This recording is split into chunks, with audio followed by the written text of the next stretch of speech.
Hello, I'm Rob Rest. Grassroots coach Manisha Taylor. Christian 42. Matt Hodgson, director of the 4-year plan. I'm Rob Lusher. Dave McLaughlin. Andy Copeland from the Glennet Southern Amateur League. Philip Wick, I'm CEO of 14. Former chairman of Ibis FC. Chairman of Alexandra Park FC. And you're watching Pitch Talk. Pitch Talk. The only place to get your Monday night footballing fix. The pitch is where we eat. The pitch is where we sleep. And the pitch is where we talk. Make sure you join the revolution, the football revolution.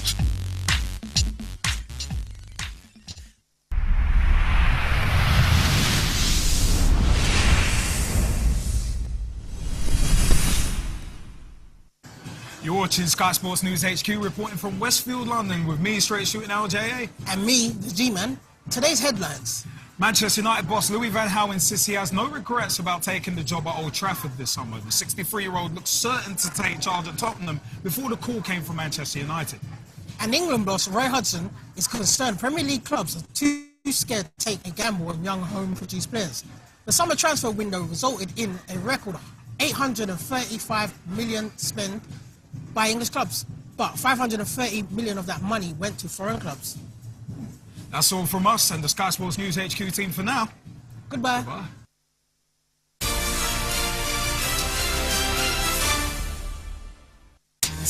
The football talk show that holds back nothing on opinions. Straight shooting LJA. Hi, I'm John Sitton. Grassroots coach Manisha Taylor. Hello, I'm Rob Rest. The G-Man. Samira Sawney of Motivate Sports and Fitness. Christian 42. Matt Hodgson, director of the 4-year plan. We the people, for the people. Jazzy Fizzle. Your Monday night footballing fix. Make sure you join the revolution. The pitch is where we eat. The pitch is where we sleep. And the pitch is where we talk. Each and every Monday night of your lives. At youtube.com/Pitch Talk. For podcast links and information, check out our official website www.pitch-talk.com.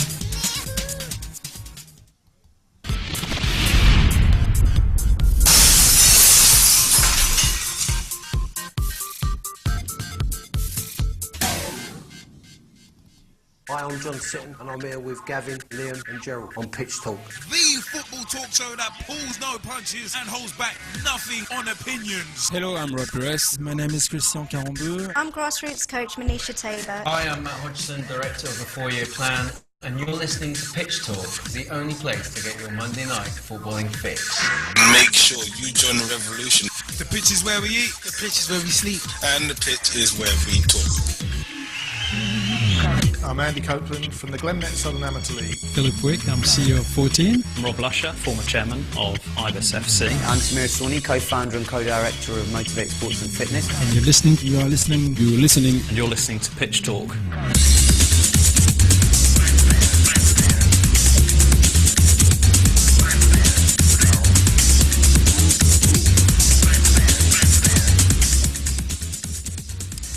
Hello, good afternoon, good evening, and I think goodbye.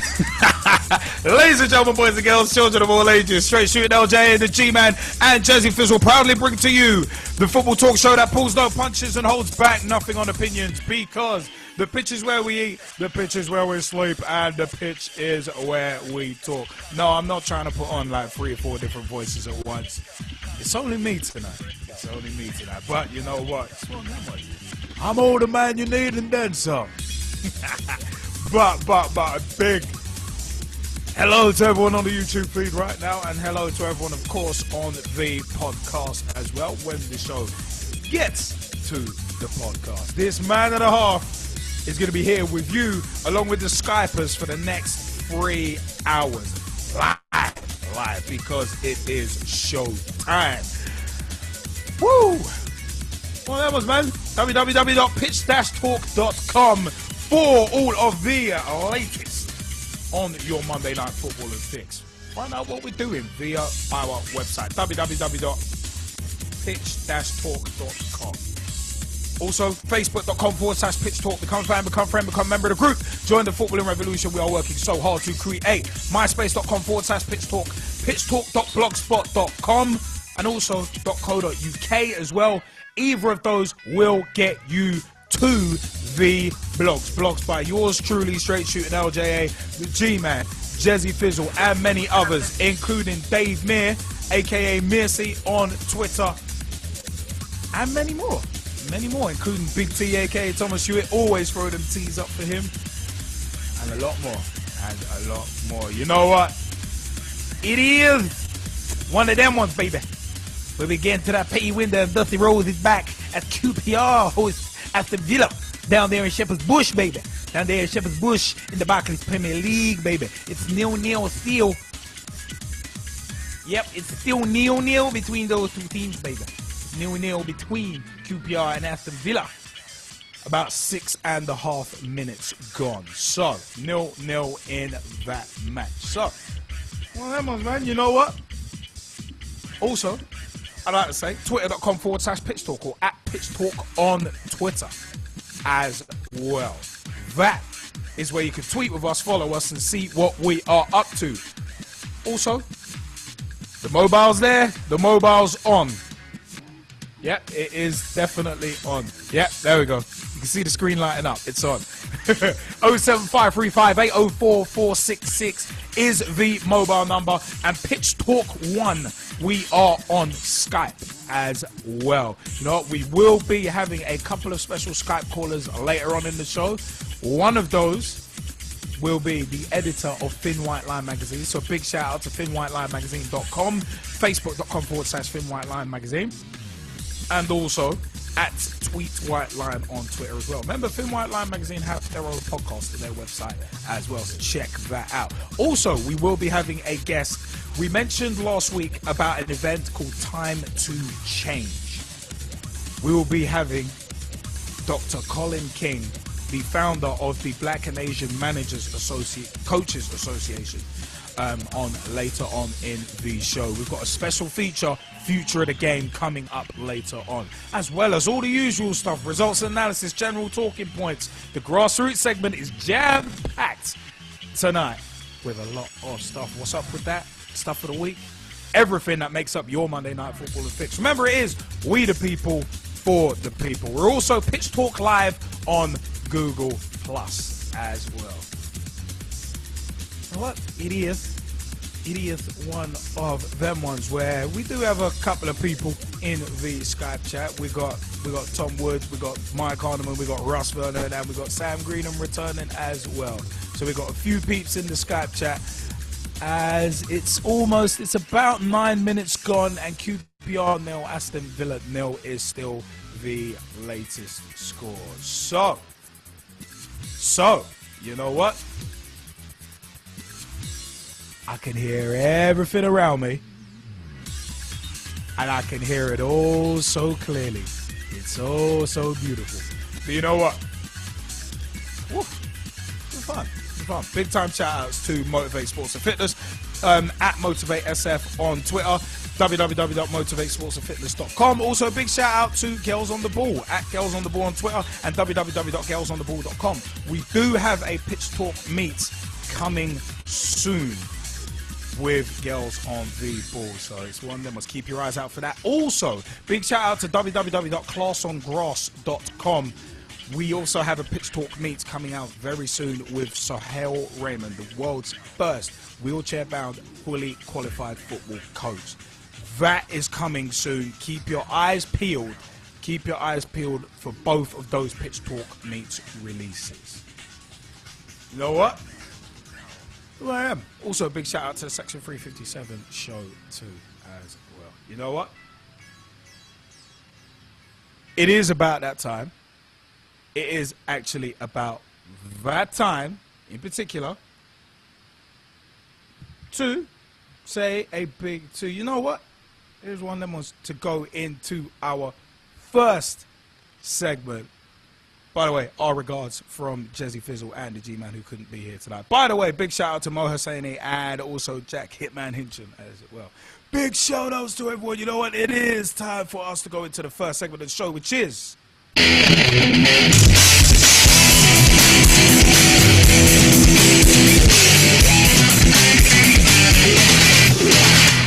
Results and analysis.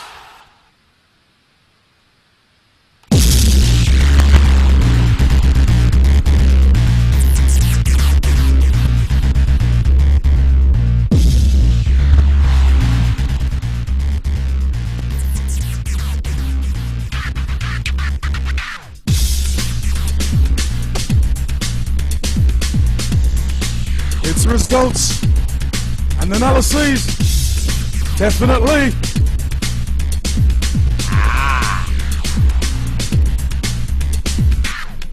I'm just bubbling to the tune. I'm happy doing this for about another half hour. I'd be happy just bumping to the beat for another half an hour. But no. It's one of them was we are here for football chitter-chatter and much more. So let's have a bit of a now.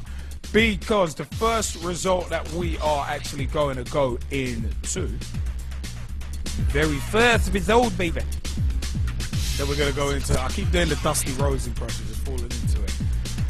But we are going to start with Tuesday, 21st of October 2014. CSKA Moscow 2, Manchester City 2. A little bit of controversy coming out of this match. But on 29 minutes, Sergio Aguero opened the scoring. And on 38 minutes, James Milner scored. Doumbia scored on 64 minutes, and Nacho scored a penalty on 86. Apart from CSKA clawing back a 2-0 lead, and Man City squandering it, there was a little thing that we will get into on another week. Actually, there's that controversy to do with the lack of fans in the stadium. We actually do have a story about some Man City fans who are pretty audacious in their efforts trying to get into CSKA Moscow's ground. So it's one of them ones. Stick around for that one, definitely. That's going to be an interesting what's up with that moment. But you know what? Roma won Bayern Munich 7 in the same group. Arjen Robben opening the scoring after a slick move on 9 minutes. Mario Götze scoring on 23 minutes. Lewandowski scoring on 25 minutes. Robben scoring again on 30 minutes. Müller scored a penalty on 36 minutes. The man with the everlasting drawback, the man whose hairline goes back further than Nintendo's history in gaming, Gervinho, scored on 66 minutes. There's always a drawback to that. 78 minutes, Franck Ribéry scored, and Sheridan Shaqiri rounded out the scoring on 80 minutes after coming on as a sub. So, good stuff. That's Champions League Group E from the 21st of October 2014. Do any of the Skypers want to jump in on those first two results before we move on? Because there's a little bit to be said, obviously. But Bayern Munich in imperious form, as per usual. Roma got swept aside. That was a surprise. That was an extreme surprise. But yeah, Mike Harniman, you want to jump in terms of the City, in terms of the City fans? I mean, we will revisit this in the future because there's a lot to be said in terms of the future of the game with this. But do you want to have a quick one now?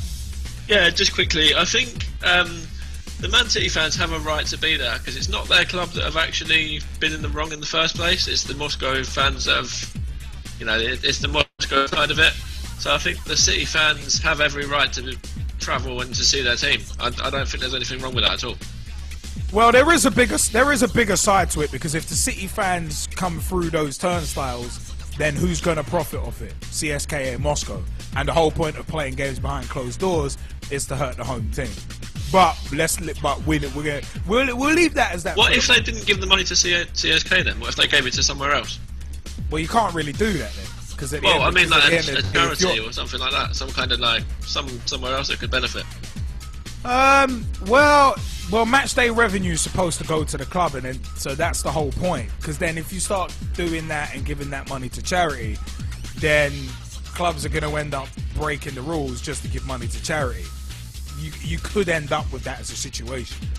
So it's an odd one. It's like, yeah, we were just doing it for charity, and they could start using it as a reason for why they're doing it. It would get messy, and I'm not talking linear on that one. But that would be the way I would see it. Right. It's an idea. At least it's one of them ones where that's a potential solution. So never know. Could happen. If the powers that be pull their finger out, it might happen. Never know. But you know what, yeah, and as I said, we're gonna go into a point about that a little later on in the show. But you know what, it is one of those. Let's call it the Group F because actually, you know what, yeah, we've actually got the proper pronunciation from when John Sitton and Vernon Grant were in this studio with us about 2-3 weeks ago, we've actually got the correct pronunciation of Abuel Nicosia, which is Abuel Levcosia. One of them ones. I'm not just a pretty face. Ladies, I'm here. Someone's going to call me a wrong one on that line. But yeah, Abuel Levcosia 0, Paris Saint-Germain 1. Edinson Cavani scoring the only goal on 87 minutes. And it's 1-0 QPR. 16.5 minutes gone, and QPR have taken the lead against Aston Villa. Very nice finish by Charlie Austin into the bottom left-hand corner. Wait. Can we hear QPR from the studios? Not quite, but it's one of them ones. They'll be happy about it. QPR's number 9 has fired them in front. So, 17 minutes now gone. Aston Villa are 1-0 behind at Loftus Road against QPR. So, it's one of them ones. One of them ones. But you know what? The fact of the matter is, we're going to go back to Edinson Cavani. His celebration was interesting, the whole gun thing, because at the end of the day, I found it interesting seeing as my alias is straight shooting LJA. I wonder if I'd get sent off for having SSLJA on my back, considering what they would think it would stand for, but it actually doesn't have anything to do with what you'd think it stands for. Be interesting. But yeah, it's one of them was weird to get a second bookable for a situation for a celebration like that. It's just odd, but that's an interesting point from Mike Harniman actually. Yeah, so tragedy. Barcelona 3, Ajax 1. Neymar scoring on 7 minutes after a very slick move. Lionel Messi scoring on 24 minutes and Ramirez scoring on 94 minutes. And Ajax's goal was from El Ghazi on 88 minutes. UEFA Champions League groups. Group G. Chelsea 6, Maribor 0. NK Maribor. It wasn't Maribor's night. It really wasn't. But Loic Remy scored on 13 minutes. Didier Drogba scored on 23 minutes. John Terry scored on 31 minutes. And his goal was striker's instinct. It was like, wait, is it a bird? Is it a plane? Who's that running into the box? Oh, good Lord, it's John Terry. Good Lord, have mercy. It's John Terry. It's like, okay, I'd expect a striker to be there. But I think it was this like 500th appearance for Chelsea, and it was like, yep, there we go, mark it with a goal. Did well. But Villa scored an own goal on 54 minutes. Eden Hazard scored a penalty on 77 minutes, and Hazard scored again to round out what really should have been his hat-trick on 90 minutes. But as one of them was, I mean, it was Hazard's ball across that caused the own goal on 54 minutes. So it's one of them was. But you know what? Chelsea, one of the more notable things was they played a couple of youngsters in that match. But in a match they were expected to steamroller the opposition in. It's not that big of a thing to play. I think it was Kurt Zuma. It was like, yeah, it's not really that big of a thing to do it. Ooh, in that kind of match. 19 minutes gone. Benteke puts a header narrowly wide. QPR 1, Aston Villa 0. Just ticking into the 20th minute in that match. Schalke 4, Sporting Lisbon 3. This was a mad match because Nani scored on 16 minutes. Dos Santos got sent off on 33 minutes for a second bookable after he'd been booked on 19. Obasi scored on 34 minutes. Klaas-Jan Huntelaar with a quality finish scored on 50 minutes. Hovedez scored on 60 minutes. Perichet Silva scored a penalty on 64 minutes.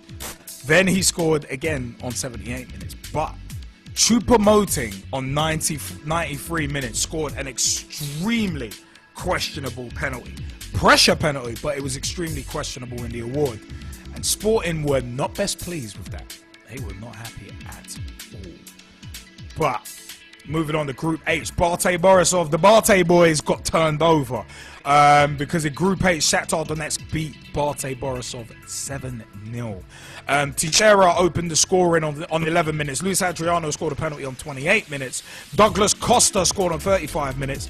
37, 40, and 44 minutes, Luis Adriano completed a hat-trick. So he completed a hat-trick in less than 10 minutes. But Adriano scored a fourth goal on 82 minutes from the penalty spot. It's one of them ones. FC Porto 2 at Athletic Bilbao 1. Herrera scored on 45 minutes. Hierro scored on 58 minutes. And Ricardo Quaresma with an actually very, very tidy finish, scoring on 75 minutes, gave Porto the win. A man who was poor when he went to Chelsea, average it in up, but seems to be at home at Porto. But you know what? Yeah, that is cruel. Brad Guzan looks like Dr. Evil from Austin Powers. Mike Harniman is cruel.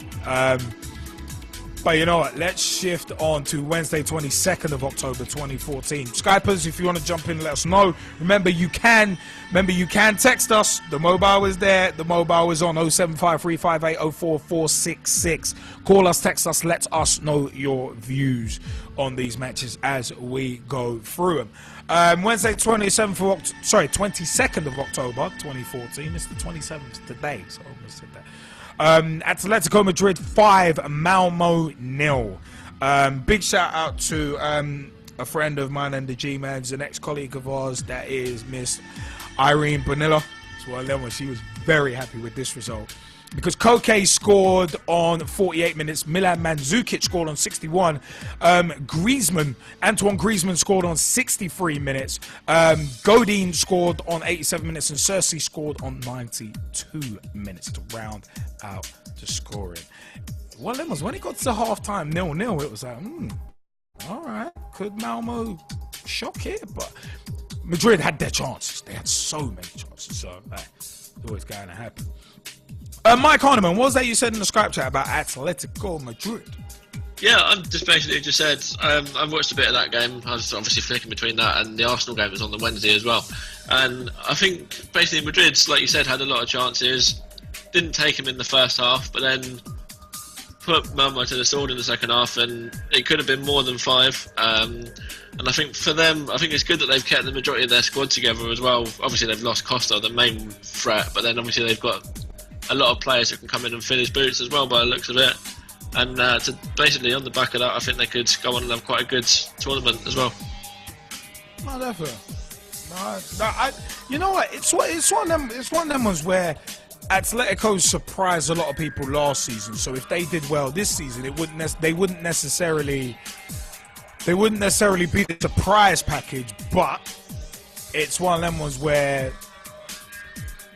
Yeah, I mean, I think they'd be a good bet to potentially at least get to the quarters. So yeah, we'll see though. We'll see. The only thing for sure in football is nothing's for sure. And QPR is still 1-0 up after almost 25 minutes against Aston Villa. I saw that claret. I saw those claret and blue supporters around Shepherd's Bush Green as I was coming in. So at the Syndicum Social, I saw quite a lot of them in there. So I think the rest of them were in walkabout. So it's one of them ones. Quite an interesting one. But yeah, Ross Vernon, you wanted to come in on Mandzukic being a good buy for Atletico. Yeah, because he's doing very well at the moment. Got a goal in the Champions League, and he got another goal at the weekend, which had them win 1-0 in La Liga yesterday. So he's doing well at the moment. I thought he was a good finish against Malmo. It was another good finish yesterday. Bit of poor defending yesterday in the La Liga, but he took it well, and it was a very good game. Atletico against Malmo, and I thought they deserved that 5-0 win. No, definitely. From the highlights I saw, it was like, yeah, they pretty much walked it. In the end, anyway. But you know what? A result that was a surprise. Olympiacos 1, Juventus 0. Patim Kasame scoring the only goal of the game on 35 minutes. And you know what, yeah? It was one of them ones where Juventus knocked on the door, but Olympiacos' goalkeeper played out of his skin. And hey, Olympiacos ended up holding out. So one of them was the Greeks doing very, very well in that match. Opens up that group a little bit, actually. So it's an interesting one. Speaking of an open group, I'm gonna come back to to one of these results. But Group B, Liverpool 0, Real Madrid 3. Cristiano Ronaldo, lovely finish, lovely well-crafted goal. Opened the scoring on 23 minutes with Karim Benzema adding a second with a fantastic header, it must be said, on 30 minutes. And Benzema scored again on 41 minutes. Now, this result, we got outclassed. There ain't nothing really more you can say about it. We legitimately got, with the live a bird upon my chest, it's no shame to get outclassed by the European champions. The fact of the matter is, Real Madrid are there, we're there. And I said to a few people, I said to what a good friend of mine, Mo Hosseini, what's up, dude? Hope you're watching. I said to him, we'd be lucky to keep it down to 3-1. I said to my two housemates, we'd be lucky to keep it down to 3-1.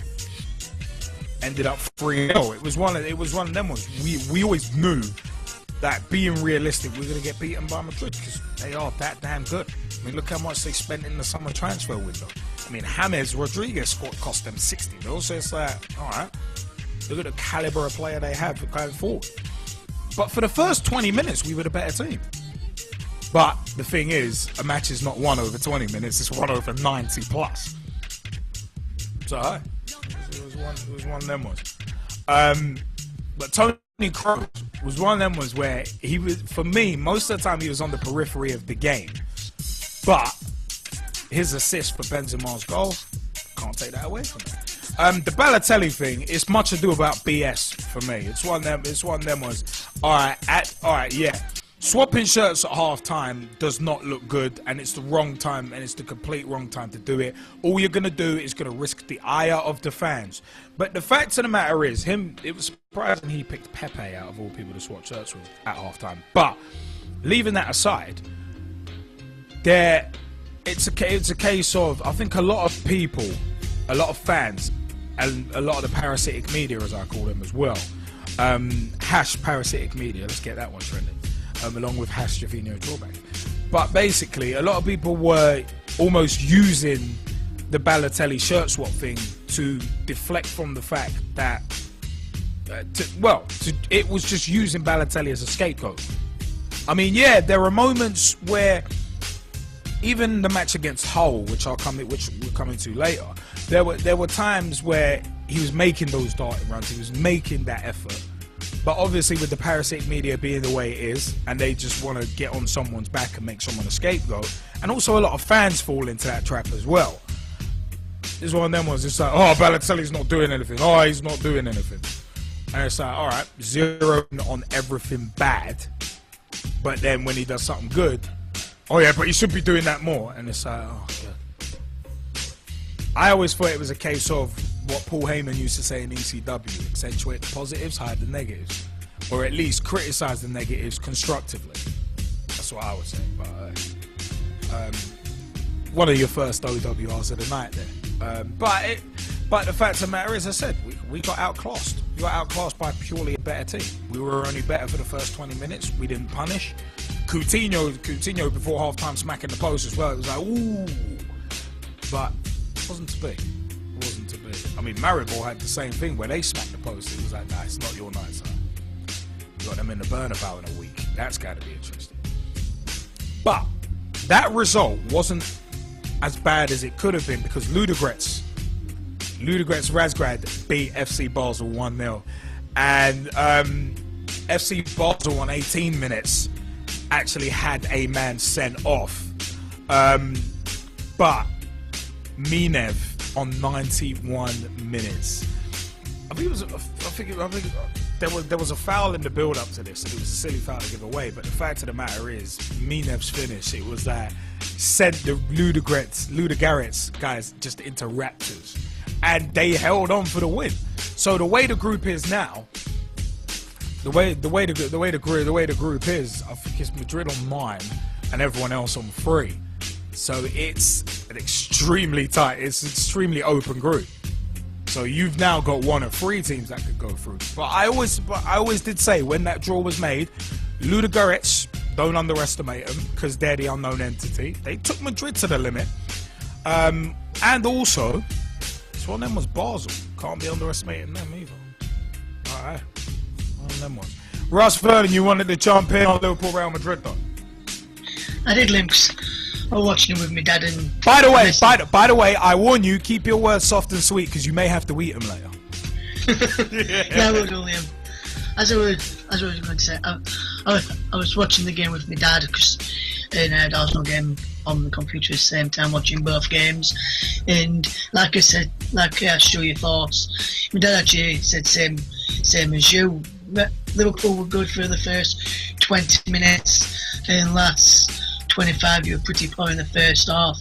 I must say it was a fantastic finish from Ronaldo, and I think for me it was a poor defending for the third goal for Karim Benzema, where he just back here. I think we were a bit poor from the defending there from Liverpool's point of view, but it was a all-round performance from Real Madrid, and in my opinion they deserve the victory.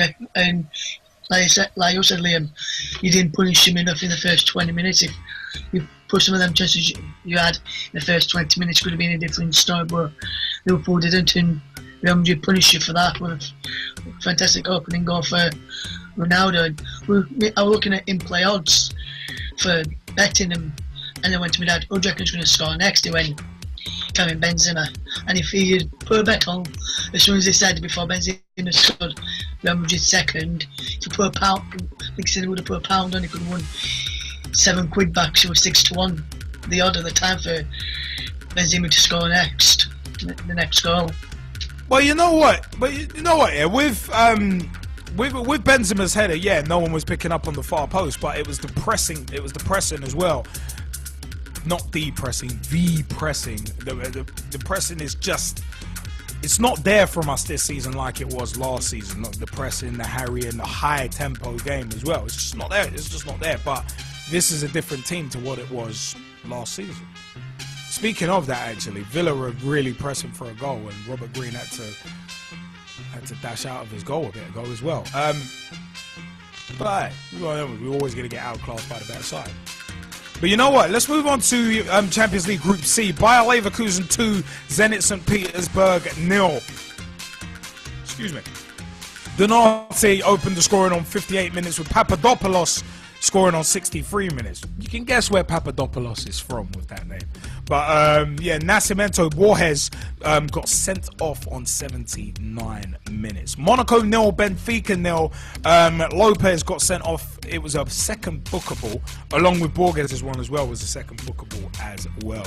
Lopez got sent off after 76 minutes. Group D, Galatasaray 0, Borussia Dortmund 4. Aubameyang scoring on 6 minutes and 18 minutes. Marco Reus scoring on 41. And Ramos scoring on 83 minutes. You know what? Dortmund pretty much coasted through this. Could have been a couple more at least. So,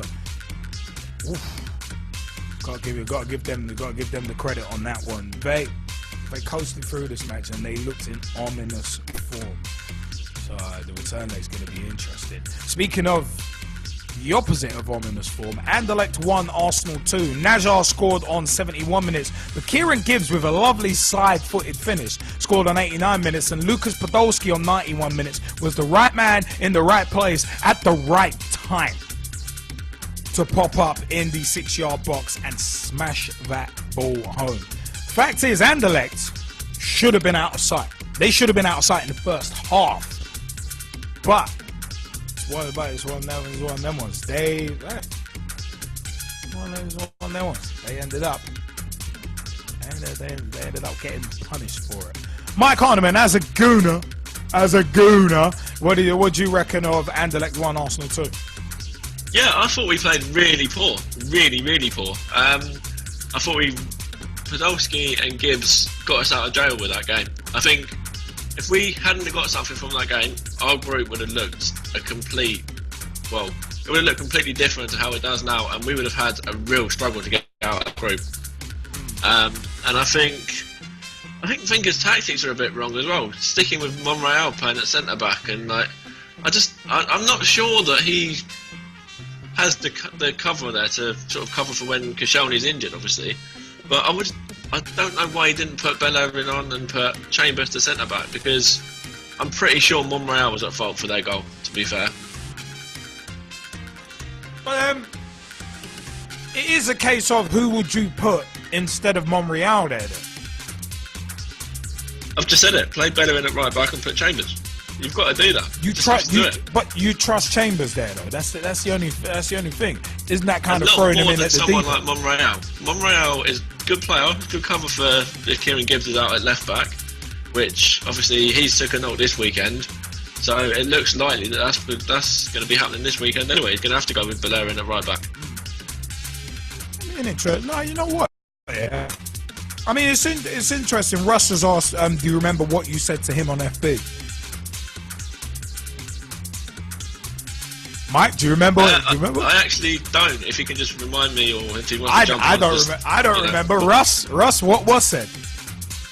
Yes, I'll just have to find it, because he was talking to me about the game as we were both watching, asking what he thought of the game, right? And he said Monreal was a fault for their goal, which I agreed, and he actually said to me that if Anderlecht, this was at half time, Liam, if Anderlecht had gone in front, then Arsenal wouldn't have got back into the game. They would have. Oh yeah, I didn't think we'd have got back into the game, so that's why when Gibbs popped up, I was really, really shocked and surprised that we managed to pull it back. I hear that. Alright. Well, I mean, you know, let's shift on in terms of the Champions League results, because actually no, let's move on to the Europa League, because there was actually a Europa League match on Wednesday. Metalist Kharkiv 0, Legia Warsaw 1. Duda getting the only goal on 28 minutes. Not Duda, you wrong'uns. I had to drop that one in. But a couple of selected Europa League. No, Duda. Not Dudek, Duda. The Freudian slip. From Thursday, 23rd of October 2014. Let's go with a couple of select Europa League matches. Where are we going first?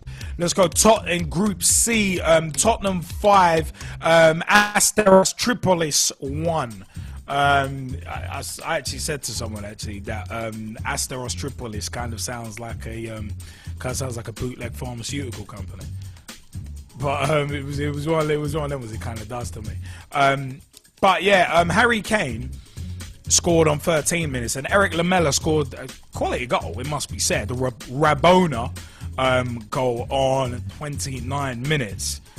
I'm not even gonna stick on that for that long. Will that be anyone's goal of the week? Stick around, stuff for the week is later on in the show. One of them was, but Eric Lamela scored again on 66 minutes. Harry Kane scored on 75 minutes and on 81 minutes. Lloris got sent off on 87 minutes, but Barales on 89 minutes scored from a free kick, which Harry Kane actually spilled, because Harry Kane ended up going in goal, thinking he was Mr. Amazing. One of them was, yeah, I scored a hat-trick.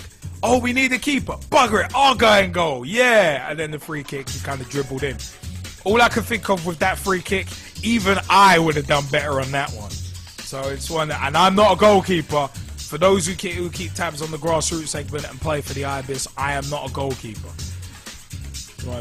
But the Rabona goal, yeah, it was all good. It was a good goal, but the fact of the matter is, look at the opposition it's against. So that's all I will say. So goal of the season there, maybe not. But Celtic 2, Astra Giurgiu 1. Sepovic scoring on 73 minutes, and Johansson scoring on 79 minutes. Enashe scoring on 81 minutes for Astra.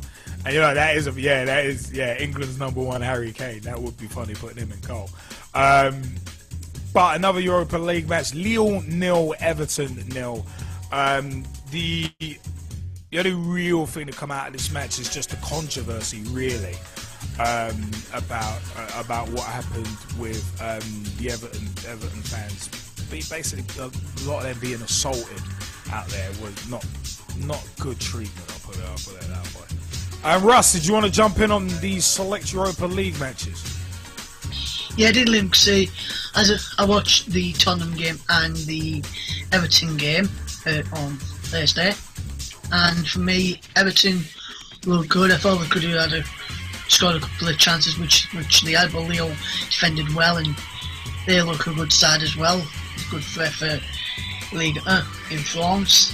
And Celtic, I saw the goals in that game, and they were good finishers, and especially the second one, he fantastic goal for that one. Were a bit of poor defending from the Oops for Astra's goal. And in Tottenham game, I was watching that as well, and when Harry Kane went in goal, I was like, Tottenham's not going to keep a clean sheet now.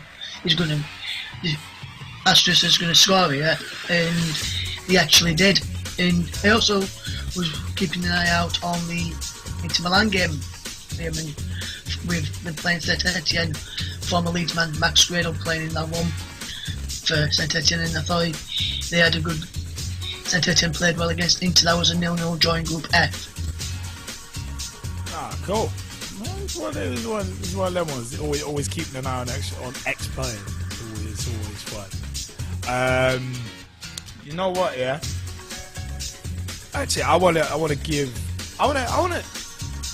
actually a big time shout out to Mr. Ian Kerr of Thin White Line, the editor of Thin White Line magazine. I want to give a major shout out to him. You know what? Yeah. Let's switch this. Let's do this a little earlier this week. You know what? Ian, are you there with us? I'm here with you. Yeah, he's in the house. You know what? I've got a question for you. Yes, I'm ready.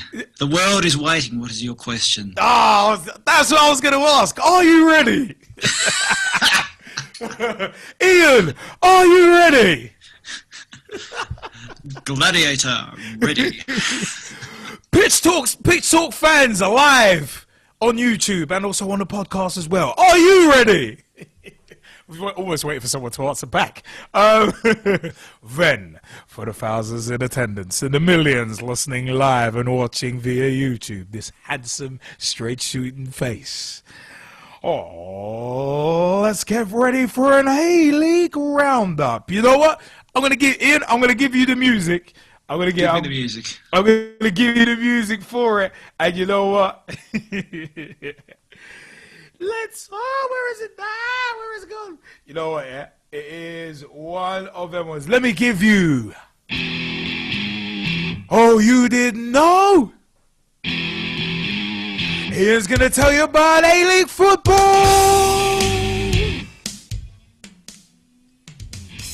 I feel privileged, Liam, that you sing to me every week. It's we the people for the people. Oh, you could put together like a pitch talk choir. Yeah, and do charity gigs and things like that. That's not a bad idea, actually.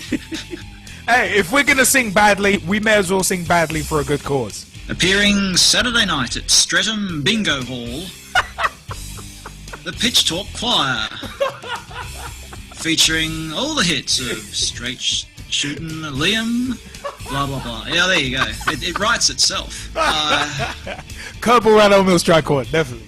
I await my hefty royalty check. Well, meanwhile, on the other side of the planet, a million miles away from Streatham Bingo Hall, if it even exists, I don't know if it really. Oh no, it does. Oh no, there was a bingo hall down there. I think it was by Streatham Common.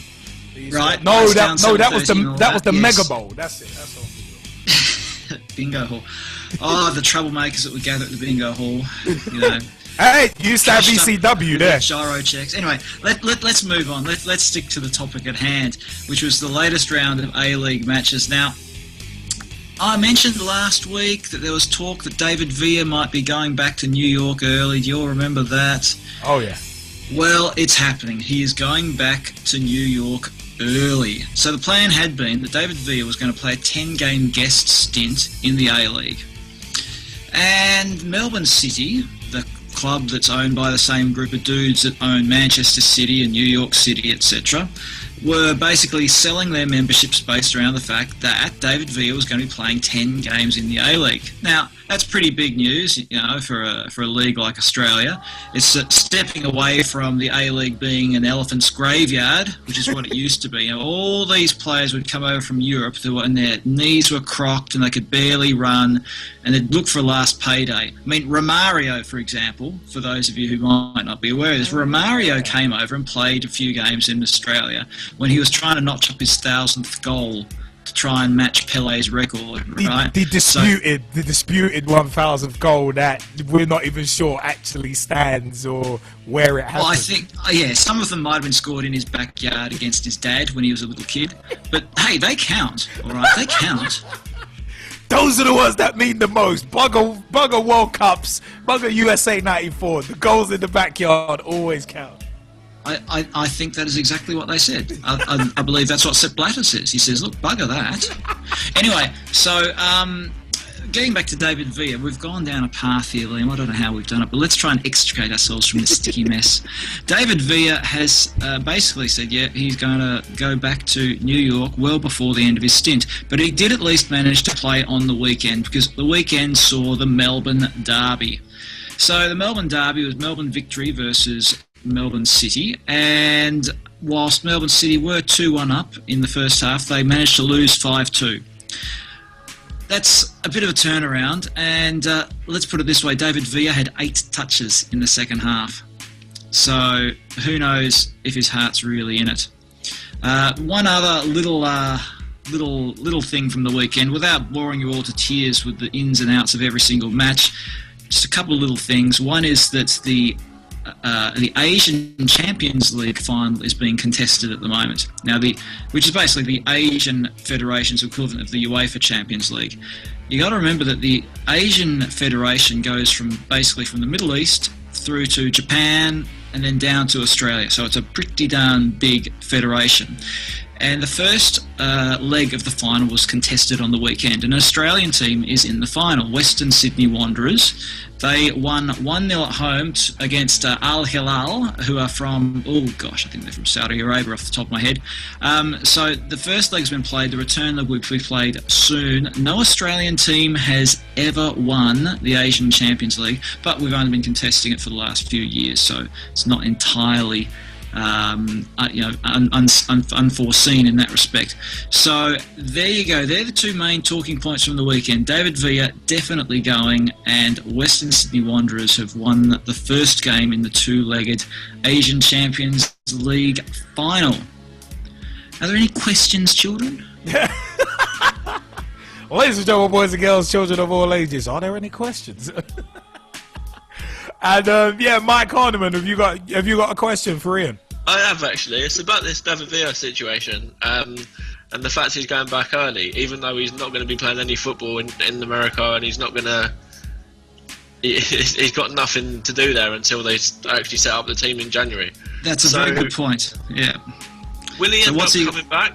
Is there any potential? This is the discussion. This is the discussion. Deal or anything like that? So it's a 10-game stint. So the 10 games don't have to be consecutive, from what I understand. What's he going to do? Well, there's been some talk that he's been missing his family, in which case, surely they can afford to fly his family out to Australia. They've also used the excuse that he has to do some promotional work for the North American League and promoting the club, but again, surely they could have done that before he flew out to Australia. Bearing in mind that he arrived in Melbourne something like 4 days before the first game. So there's not been a lot of commitment from him or his management to Melbourne City. So it's been, when it was first announced that he was coming to Australia, it was, people were basically, wetting their pants over it. I could use something a little bit more dirty, but you guys know what I'm talking about, right? They were, did they like it? They liked it. And now, what are we faced with? Faced with the fact that he's likely to be leaving. So, interesting times, and again, it will raise the question in Australia, what is the value of this guest stint? And what is the value? Because it used to be you'd get one of these high player profiles. Like Peter Beardsley came over in, I think it was 1999, right? So how old would he have been in 1999, Peter Beardsley? I don't know. About 40 plus. He was old when he played. He was old when he was playing for Newcastle and Liverpool in the late 90s. Late 80s, early 90s. He was still trundling around at least in the mid-90s for Newcastle United, wasn't he? But anyway, he came out for just basically a couple of games, did next to nothing, but the idea is you get these players out to bring in the crowds, but it was seen as a short-term sort of solution. So, not sure that it's going to be a good way to improve the quality of a league, to bring in these players on basically these short-term deals. There you go.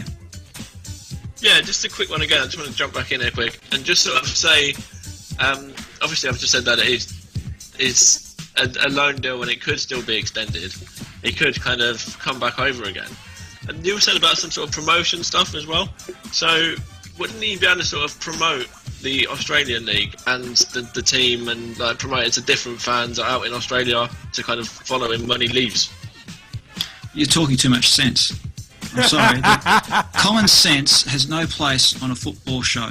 All right, so. oh no! This is the place for it, but we need it with the powers that be. The last bastion of common sense, when all around lose their heads, turn to pitch talk. Hey, where there is chaos, there is opportunity. That was Napoleon, wasn't it? I think so, yeah. I heard it last time I heard that was 2001 with Paul Heyman. Paul Heyman during the invasion angle. Another OWR for those keeping score. But, yeah. Sorry, you guys were saying? I wasn't saying anything. You lose me as soon as you mention wrestling. If it happened after 1984, I don't know about it when it comes to wrestling. Is Hulk Hogan still wrestling? I think he's making appearances at least. I'm not sure. I don't watch the current product. That dude should have stopped like 15 years ago, just like Flair as well. But yeah, for wrestling news and views, there is a good group on Facebook for wrestling. Cult of Kayfabe, KULT of Kayfabe. They're actually a really good wrestling group. So yeah, I actually enjoy conversing with the guys and ladies in there. So yeah. Anyway, another OWR. Yeah, but going back to the original question though, it would make sense for VIA to promote the A-League more, or even to be able to do his promotions of the American League from Australia. Or it sounds more like it's an excuse that they're trying to use here rather than a valid reason. Now, that's just my opinion. No, I actually agree with you on that, because in this age of doing everything via the cloud, I mean, being a video editor myself, it's like you can upload video rushes to the cloud. Just get yourself a good, without advertising for them. It's a case of get yourself a Dropbox Pro account, a Vimeo Pro account, and then Robert's your father's brother. It's one of them ones. What's it? Bob's your uncle and Fanny's your aunt. There you go. Roberta is your mother's transsexual brother. But even so, it's one of them ones.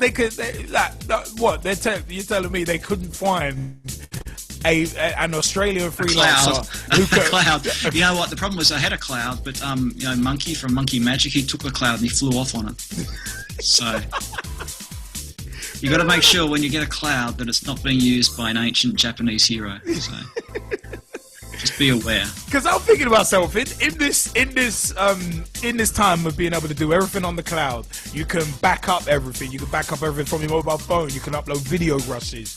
You can preview stuff to clients. It's one of them ones. You're telling me they couldn't find a freelancer in Australia to take some publicity shots of David Villa saying yeah, and then get someone to Photoshop in David Villa coming to the MLS soon with New York City FC. You're telling me they couldn't have done that?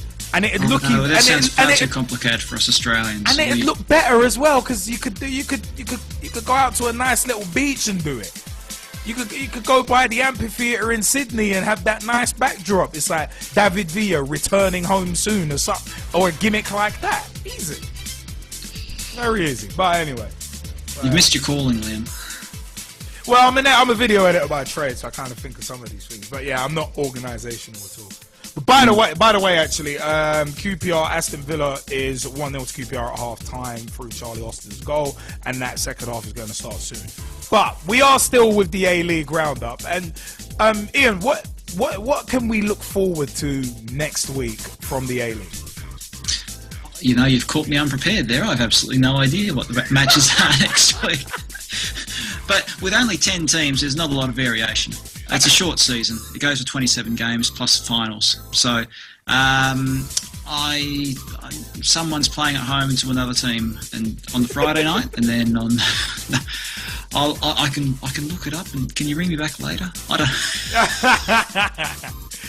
Hey, well, that was we got you on Skype. We got you on Skype. You hanging around for a little bit with us? I might. I'll come put my 5 cents worth now for that. I was at the Spurs game. I came over to London last week very briefly, and I went to the Spurs game out North London. And the most disappointing part of it, the crowd. 21,000 in a stadium that takes 36,000. Felt pretty empty. So, but I think the reasons for that are multifold. That is, one is that it's the Europa League and people don't seem to care about it so much. Yeah. Second thing is that the opposition, who really knew who they were. Third thing, Spurs put up the prices by 25%. Well, they put up the prices by 25% in a match against a team that sounds like a bootleg, bogus pharmaceutical company. That makes a lot of sense, I suppose. I see someone's just said that Spurs are going to be going to Milton Keynes. Yeah, are they going to Edmonton or somewhere? I don't think they're going to Milton Keynes. They're going somewhere else. It's rumoured. Yeah, I mean, it's rumoured that they're going to play their home games. Well, either at Wembley or at Stadium MK. But we're waiting to see what happens with that before they should play them in the cloud. Oh, I was going to say, well, I suppose Barnett's Underhill Stadium's not being bad. All right. Well, yeah, good talking A-League stuff, and I'll do more research for next week. You know what, Ian, a quick question for you. Let us know what is happening with Thin White Line magazine. Where can we find you? Where can we find the podcast? You know, it's again, just without even being prompted, it's a brilliant question. That you can find us we're all over the place. In fact, we're even on Instagram these days. That's right. We've so are we as well. Hipster. So if you can find us on Instagram if you're really into that kind of thing, and why not? Because you know there's loads of football stuff on there. Instagram, you find us at Thin White Line Magazine. On Twitter, if you're a tweeter, you can find us at Tweet White Line. That's all one word, Tweet White Line. Or if you're a bit more into your podcasts, we are now on iTunes. So go to iTunes, search for Thin White Line, and you can subscribe to our podcast there. We did a great podcast last week about Duncan Ferguson. So if you're a Everton, Rangers, Newcastle supporter, or Dundee United supporter even, get onto our most recent podcast. It's a ripper. See, there we go, people. There we go. See, Pitch Talk and Thin White Line. We work like this. We work well. See, it's one of them ones. Ian, big time thank you for the A-League roundup as well, and also for letting us know where we can find the podcast. Thank you, Liam. It was one of them ones. He's nicking my lines. You know a line's getting over when someone's stealing it. I'm just a wrong'un. All right. No, I appreciate it, man. Really appreciate it. You know what? It is one of them ones. Football beyond borders. That's what it's all about, man. We the people for the people. Friday, 24th October, by the way, 2014. Fulham 3, Charlton 0. It's a match I personally watched. And we were actually doing updates on it because Scott Parker scored against one of his former teams on 6 minutes. Rod Iega scored on 12 and 89 minutes. And you know what, yeah? Fulham surprised me. They legitimately surprised me with this one. It was with Charlton haven't been that bad this season, but then to go to Craven Cottage, and there were chances. Don't get me wrong, there were chances for Charlton, but profligacy in front of goal cost them. That is what cost them. You know what, let's move on to Saturday. Let's move to Saturday night. Saturday, October 25th, 2014. West Ham 2, Man City won in the early game. Morgan Amalfitano on 21 minutes opened the score, and then Sacco scoring again for West Ham. He scored on... Where are we going here? He scored on 75 minutes. David Silva scored a lovely goal of his own on 77 minutes. But you know what, yeah? Especially I mean, it's one of them ones. Man City are legitimately not impervious. They're not imperious. And yeah, Ian asked what's the deal with Charlton's kit on Friday. Yeah, there was a bit of back and forth on Twitter about that kit. It looks like they're sponsored by Lucozade. They look like the fake Barcelona as well. It's mad. But coming back to West Ham Man City, it was a case of with West Ham Man City, it was an interesting one because obviously West Ham being in form and Man City kind of being a bit up and down. It was a case of West Ham smacked it. They came out of the blocks. They came out firing. They really wanted it. I mean, Yaya Toure did hit the bar in that game as well, it must be said. But the defending on both of West Ham's goals left a lot to be desired. So it was a surprise, though. It was still a surprise. Liverpool 0, Hull City 0. Not a great deal to be said about this game, apart from the fact that in flashes, we looked like we wanted to do something. But Hull, I think, were content coming up to us and getting a draw. They looked content with it. And Jordan Henderson got booked for a dive, deservedly bloody so. But Raheem Sterling should have had a penalty. And I think it was Balotelli who also had a legit claim either way. So I think the ref botched on that one. The ref botched on a couple of them. But Southampton 1, Stoke 0. Mane scoring the only goal of the game on 33 minutes. Sunderland 0, Arsenal 2.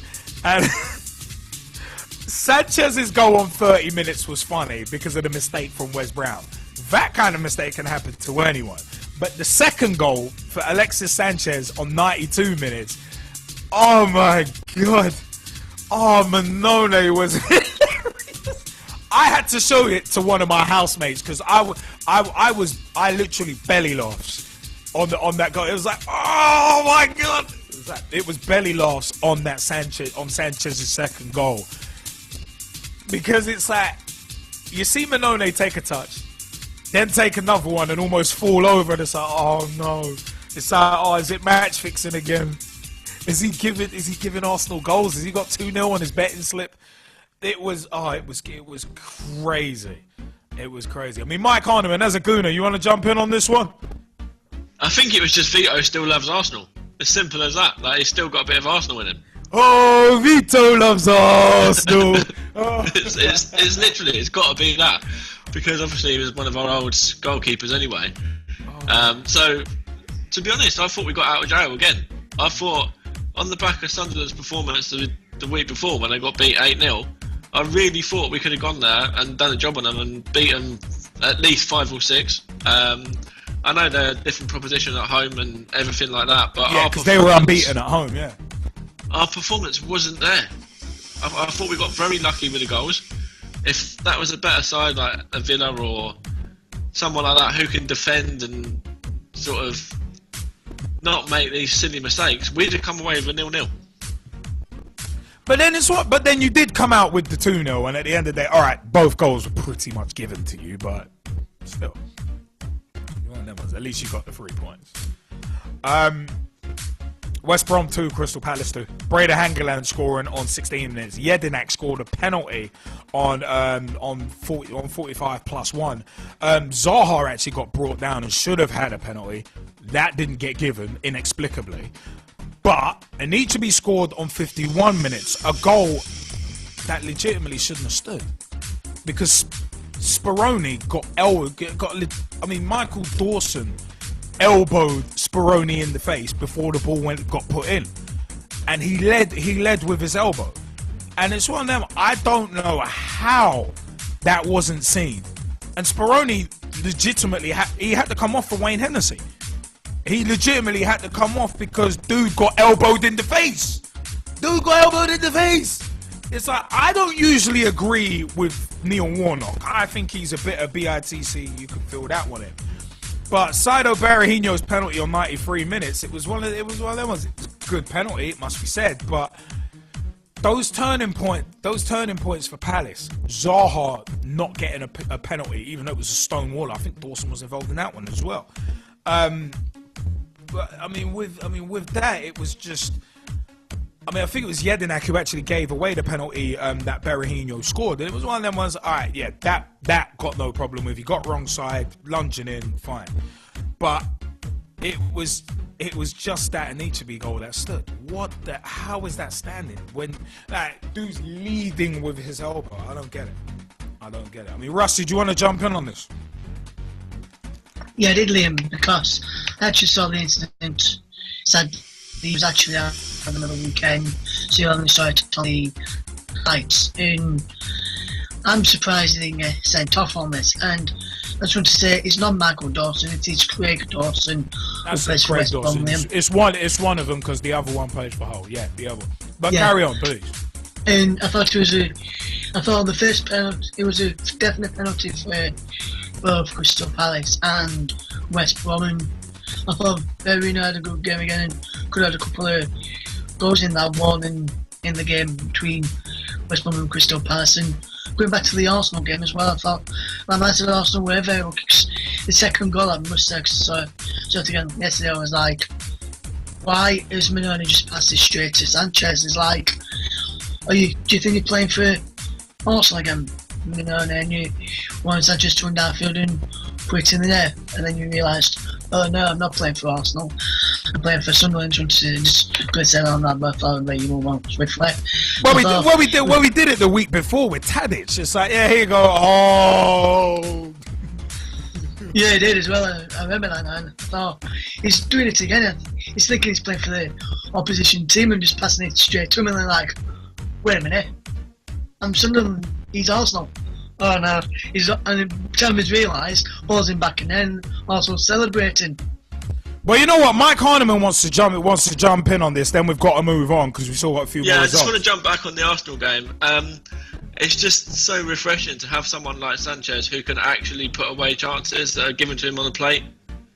Like, since Henry and Bergkamp and stuff, we haven't had anyone like that for a couple of years now. Obviously, Van Persie done the job while he was with us, but like last season and stuff, we were really missing someone like Sanchez, and I'm so pleased that we found him.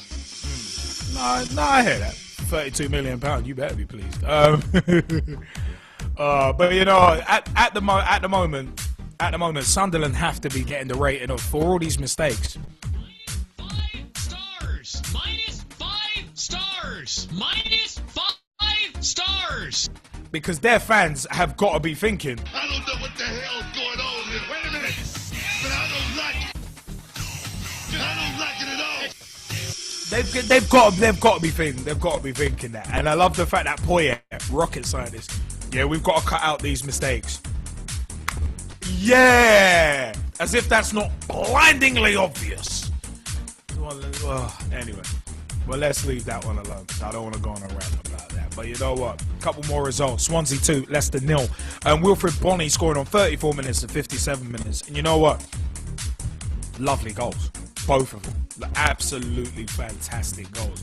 Got to say, with those two, with those two goals, it was just like, yeah, you know what? You just look at it and think, you know what? Yeah, you smacked it.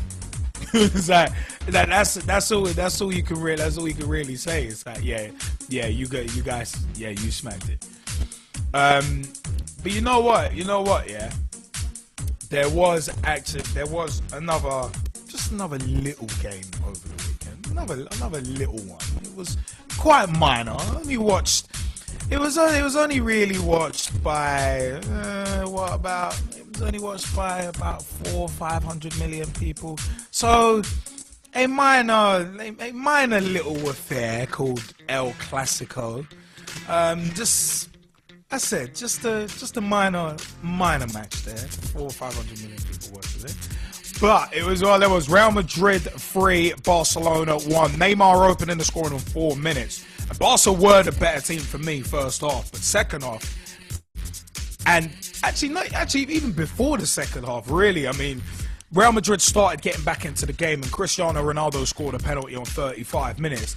Pepe's header on 50 minutes, exploiting an old Barcelona flaw. But not just that. The fact that it was a free header on 50 minutes, it was that, okay, you know Pepe's good in the air, why are you not marking it?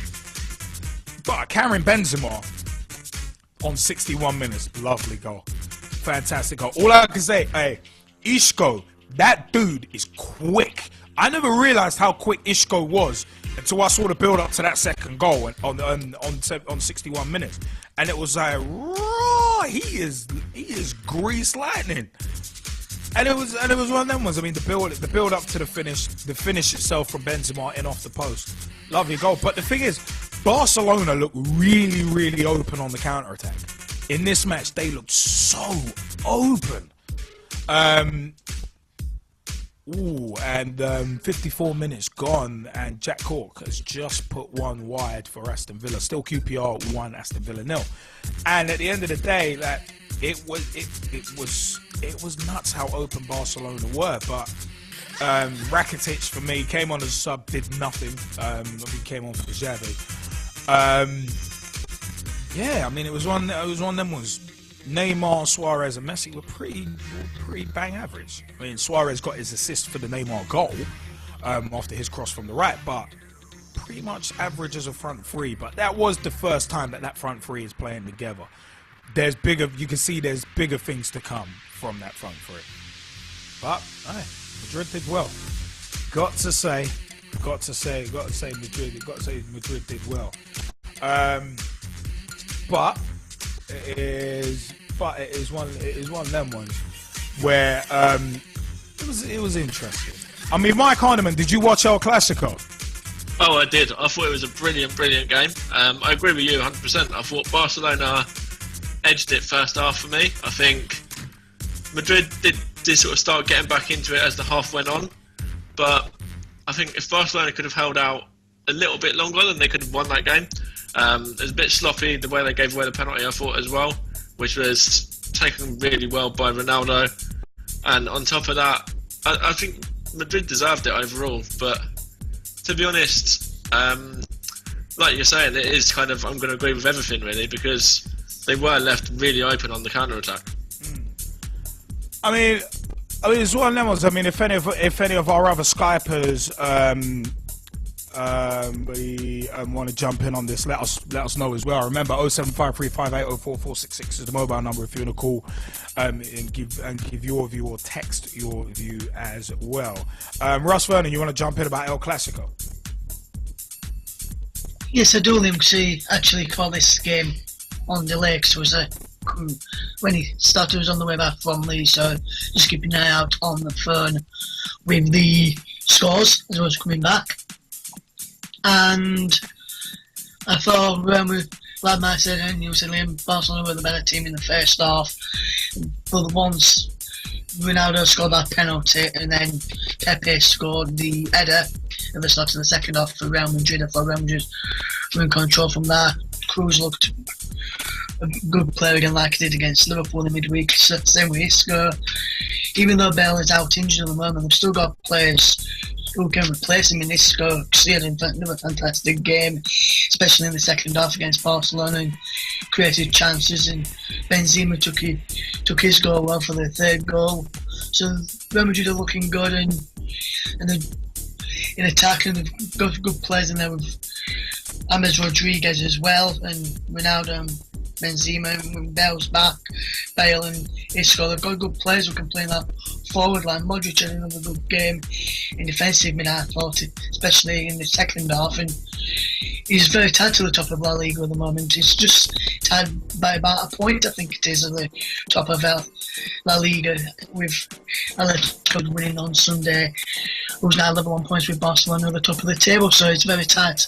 And then there's a 5-team race up at the top of the moment. I wonder if he'll stay like that, or whether it'll just be Real, Atletico and Barcelona again come the end of the season.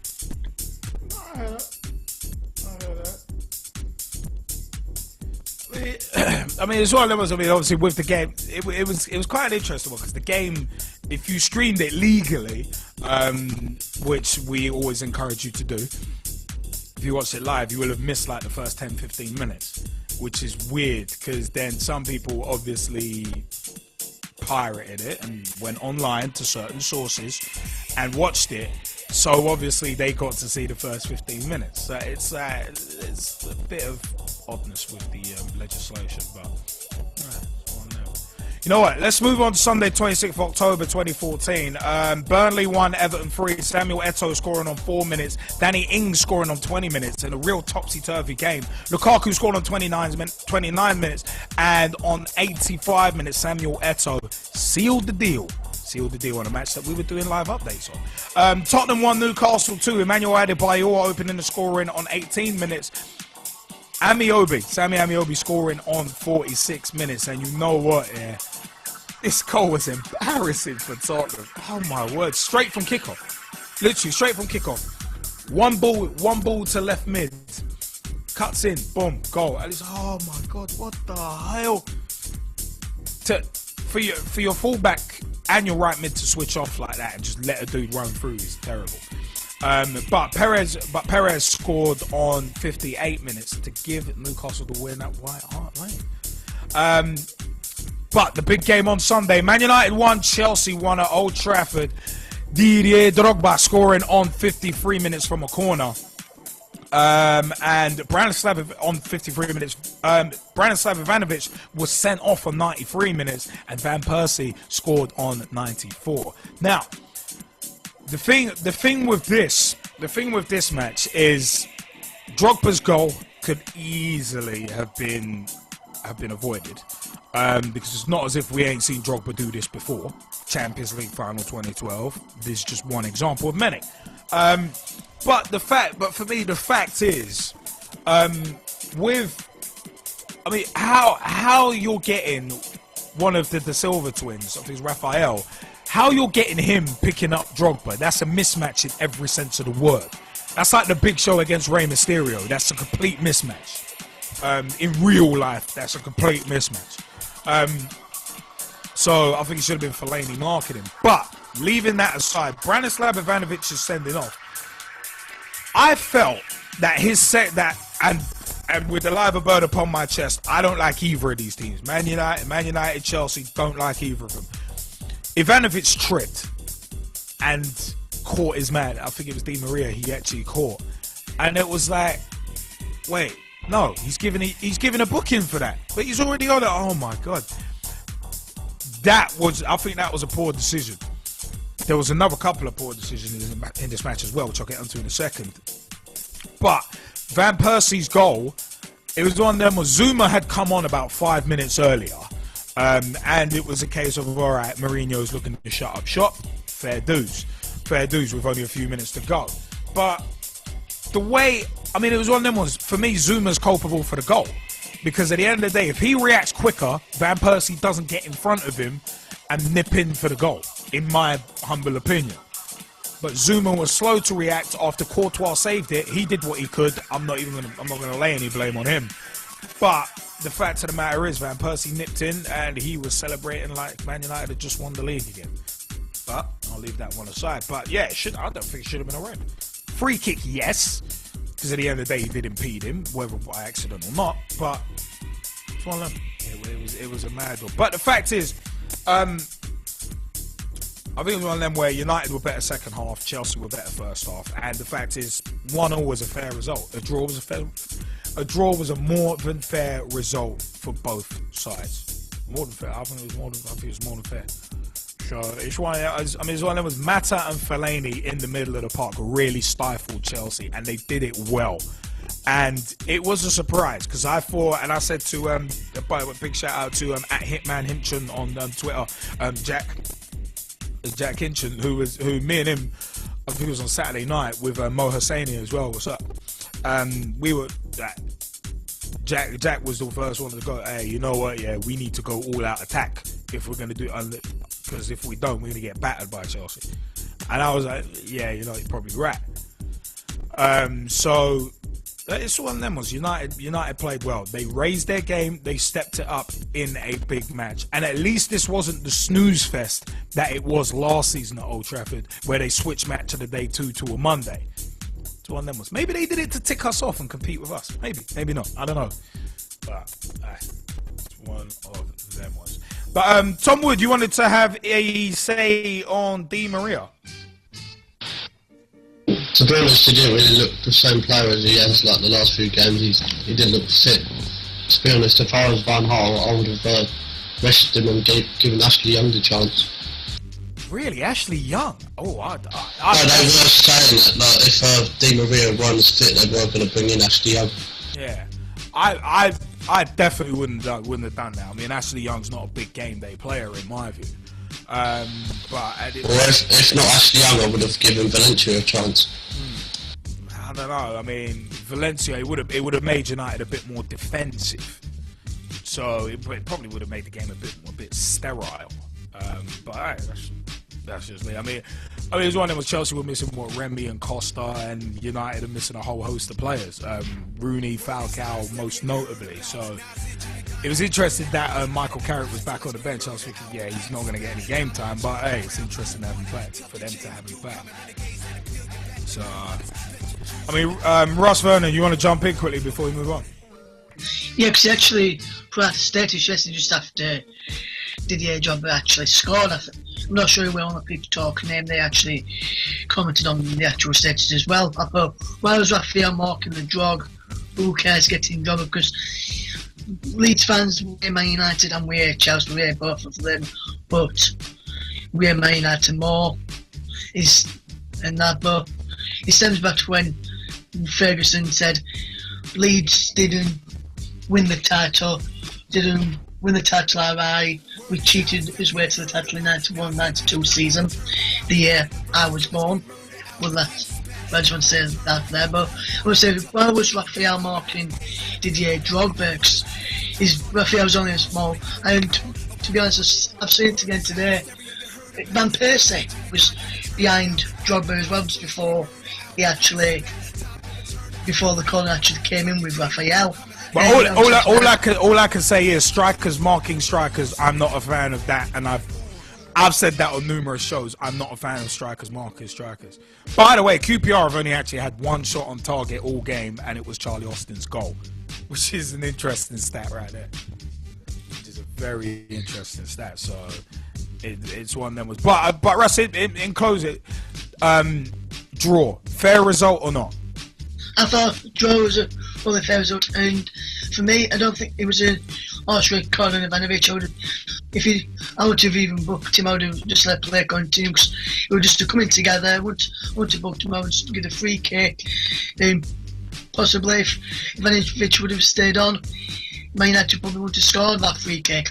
I think it was just because there was an extra space in the defence where they managed to capitalise on and managed to score. But for me, draw a fair result, because Chelsea Man United better side first half, Chelsea better side second half for me, and Drogba willingly to Chelsea Telly like he used to do when he played for him in his first spell.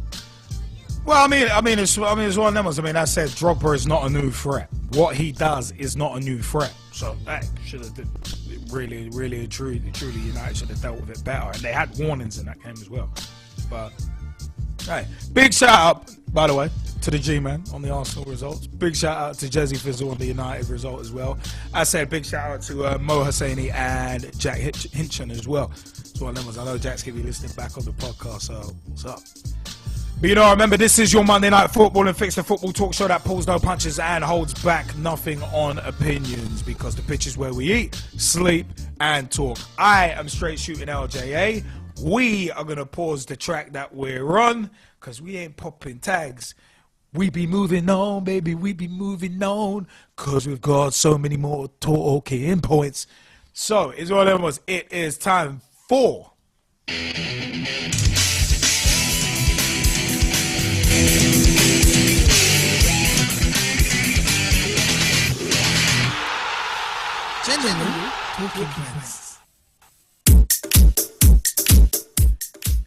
QPR 2-0 up, 68 minutes gone.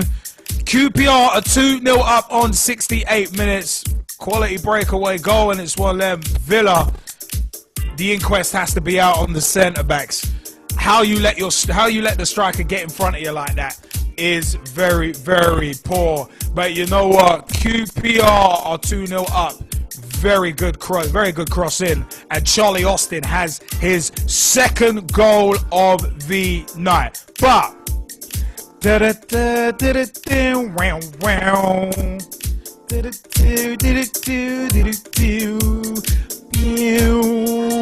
it's his Monday night, and here I don't know where I'm going with that. QPR on 69 minutes, all 2-0 up. At Loftus Road versus Aston Villa. This is Pitch Talk, and we are your Monday Night Footballing Fix. This is Pitch Talk. Now, you know what? The first general talking point that we actually wanted to give a huge shout out to is to Mr. Arthur Wharton, who, to those of you who have listened to the show for a number of years, will know that we have actually gone over Arthur Wharton's history before. And from the 17th of October 2014 on YouTube, there was actually a video posted by the FA because a statue honouring Arthur Wharton has been unveiled at St George's Park. The 16-foot permanent memorial will recognise the pioneering achievements of Wharton, the world's first black professional footballer. The statue, by acclaimed sculptor Vivian Mallock, stands in the centre of the St George's Cross in the Memorial Garden at the entrance to the National Football Centre. Arthur Wharton was born in Ghana in 1865, moved to the UK in 1882, and was signed by Darlington at the age of 19. He moved to Darlington with the intention of training as a Methodist missionary, but opted instead to become a full-time athlete. And during a career that spanned 17 years, he went on to play as a goalkeeper for Preston North End, Rotherham Town, Sheffield United and Stockport County. Not just skilled with a ball, Wharton was a true all-round athlete, because in 1886 he became the Amateur Athletics Association's national 100-yard running champion and became the first man to run 100 yards in 10 seconds flat. So you know what? It is one of them ones. Congratulations to Arthur Wharton. He's been immortalized in bronze at St George's Park. It's fantastic. It is absolutely fantastic. Another thing that's fantastic that we wanted to drop on General Talking Points from today, 27th of October 2014. England women's historic first match at Wembley against European champions Germany will be played in front of their largest ever crowd. There's even more significance to that match. More than 33,000 tickets have been sold for the friendly, which will be shown live on BBC Two on Sunday, 23rd of November. Their male counterparts attracted a crowd of 40,181 in a 1-0 friendly win against Norway, the lowest crowd for an international at the new Wembley. But it's one of them. Was England qualified? The England Lionesses qualified for the 2015 Women's World Cup with a 100% record. Their previous best attendance of 29,092 was recorded when England played Finland at Manchester City's Etihad Stadium in 2005 as part of the European Championships. Media interest in the women's game is at an all-time high. The climax of the Women's Super League, WSL, was screened on television. Also, Girls on the Ball, Sophia Rachel, at Girls on the Ball on Twitter and www.girlsontheball.com and facebook.com/Girls on the Ball. They were doing updates on the last day of that, and also on the last day of FAWSL 2, which was yesterday. Is it yesterday? No, yeah, it was yesterday actually. Congratulations to Sunderland ladies for winning FAWSL 2. But yeah, also England matches, international matches are shown on the BBC as well. And you know what, yeah?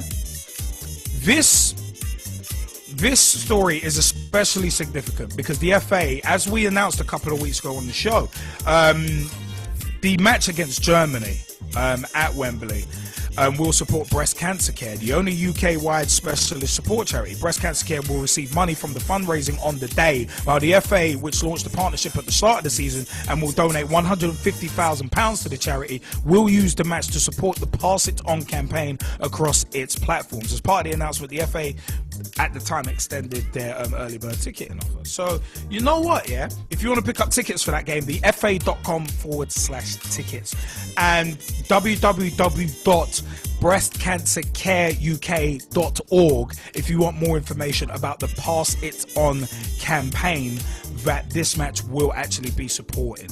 So you know what? Fantastic news on both ends there. Absolutely fantastic news on both ends. And you know what? I feel proud to actually read stories like that because it's not all about the negative. It's not all about the bad stuff. We like to lift up the positive stuff as well. Hell, that's why we do Pitch Talk Meets. That's why we do Pitch Talk on the road. That's why we do those two video series. YouTube.com/Pitch Talk for those. And you know what? But for me, the fact of the matter is that with those two positive stories, it just makes you proud to be a football supporter. In all honesty, with that sort of story, well, actually both stories, to be honest. I mean, with the England Lionesses game on Sunday, November 23rd. It's fantastic, the cause that it's supporting, and that it's already got 33,000 tickets sold. It's fantastic. Hopefully, this enables more people to watch the women's game and gets more people into the women's game. Because at the end of the day, it's all about progression and development. So it's one of them ones. Remember, Pitch Talk Meets Girls on the Ball is coming out soon. Keep an eye on our socials. Facebook.com/Pitch Talk, at Pitch Talk on Twitter as well. Keep an eye on our social networks for more information as we release it. But yeah, I mean, and QPR coming within inches of going 3-0 up. 75 minutes gone. QPR 2, Aston Villa 0 is still the score. Bloody hell. But you know what? It is one of them was also Arthur Wharton, pioneer, legend, athlete, elite athlete. It's one of them ones where those four sentiments right there are not even embellishment. We live in a time where icon and legend and pioneer, those kind of terms sometimes are thrown about very, very loosely, extremely liberally. But Arthur Wharton is a true pioneer, a true legend, an elite athlete in every sense of the word. Real pioneer, breaking down barriers. So, hey, I've got to say that, man. Hey, this is our last show of Black History Month as well. So what a time to see that kind of thing happen. Fantastic. I actually think it's fantastic. You know what, yeah? One negative story. One negative story is the fact that Leeds United fired head coach Darko Milanic. You know what, yeah? Leeds have parted company with head coach Darko Milanic a matter of weeks after he took over at Elland Road. This was from the 25th of October 2014. Milanic had only been in charge for 6 games, but failed to win any of those. Saturday's 2-1 home defeat to Wolves, sealing his fate. Big shout out to Chloe Griffin, who's a Wolves fan, and Kieran Riley as well, of the Goal Line on Storm FM. Owner Massimo Cellino has told Sky Sports News at the time that he was going to appoint Neil Redfern as head coach on a permanent basis. Now, it has been confirmed, because he took training today, Neil Redfern is the permanent, in inverted commas, well, 2 managers being fired after 6 games each. Permanent has to be in inverted commas. But yeah, Neil Redfern is currently the permanent manager for Leeds United. We'll see how long this lasts. But as QPR pressed for a third, is one of them was, yeah. Redfern, who took training on Monday, secured 10 points from 12 while in caretaker control earlier this season after the dismissal of Dave Hockaday. Also after just 6 games and was the permanent manager. Milanic had insisted he could turn things around, saying at his post-match press conference, "I'm disappointed because we deserve some more points. This is not a good position for me and the team, but I still see good things that we make. I believe it." My job is to do better, to improve. I'm sure this one second half is not the work of 1 month. I work with my team a lot, and it's a young team without a lot of experience. We played a good first half, had chances, had 1 goal, then we began to play backwards. But moments later, Cellino asked Director of Football Nicola Salerno to tell the Slovenian that his brief stay in Yorkshire was over. I want to apologise to the supporters. They deserve better results, Cellino said via the Leeds United official Twitter page. Now, you know what, yeah?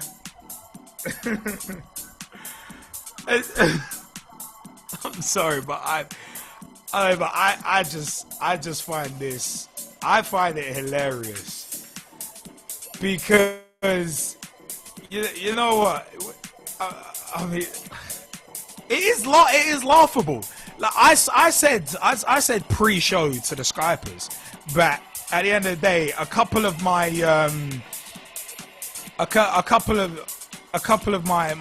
my colleagues at work must have thought that I was a raving lunatic because I saw this news. I think it was via Mike Harniman actually.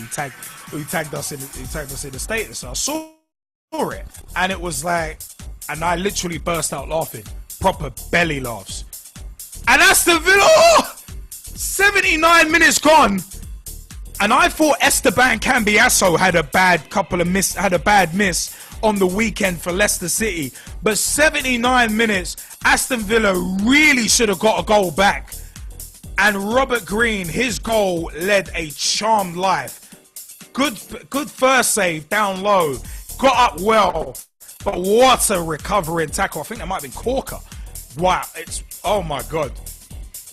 This might be the slice of luck in this game. That might be the slice of luck that QPR need to kickstart their season. It might be. But you know what, yeah? With the Leeds thing, it's a disgrace. It is an effing disgrace. To quote Didier Drogba. It's one of them ones. Getting rid of one manager after 6 games is bad enough. Doing it twice. What, it's so nice you got to do it twice. Massimo, Cellino, yo, bro. I wouldn't trust you to run a pee up in a brewery. And I've said that, and I have said that before. That's my personal opinion. Straight Shooting LJ would like to say, I would not even want, mate, I wouldn't even want Cellino running the treadmill, let alone running a football club. It's one of them ones. I don't know, man. I really don't know what he is doing. It's one of, I just don't know.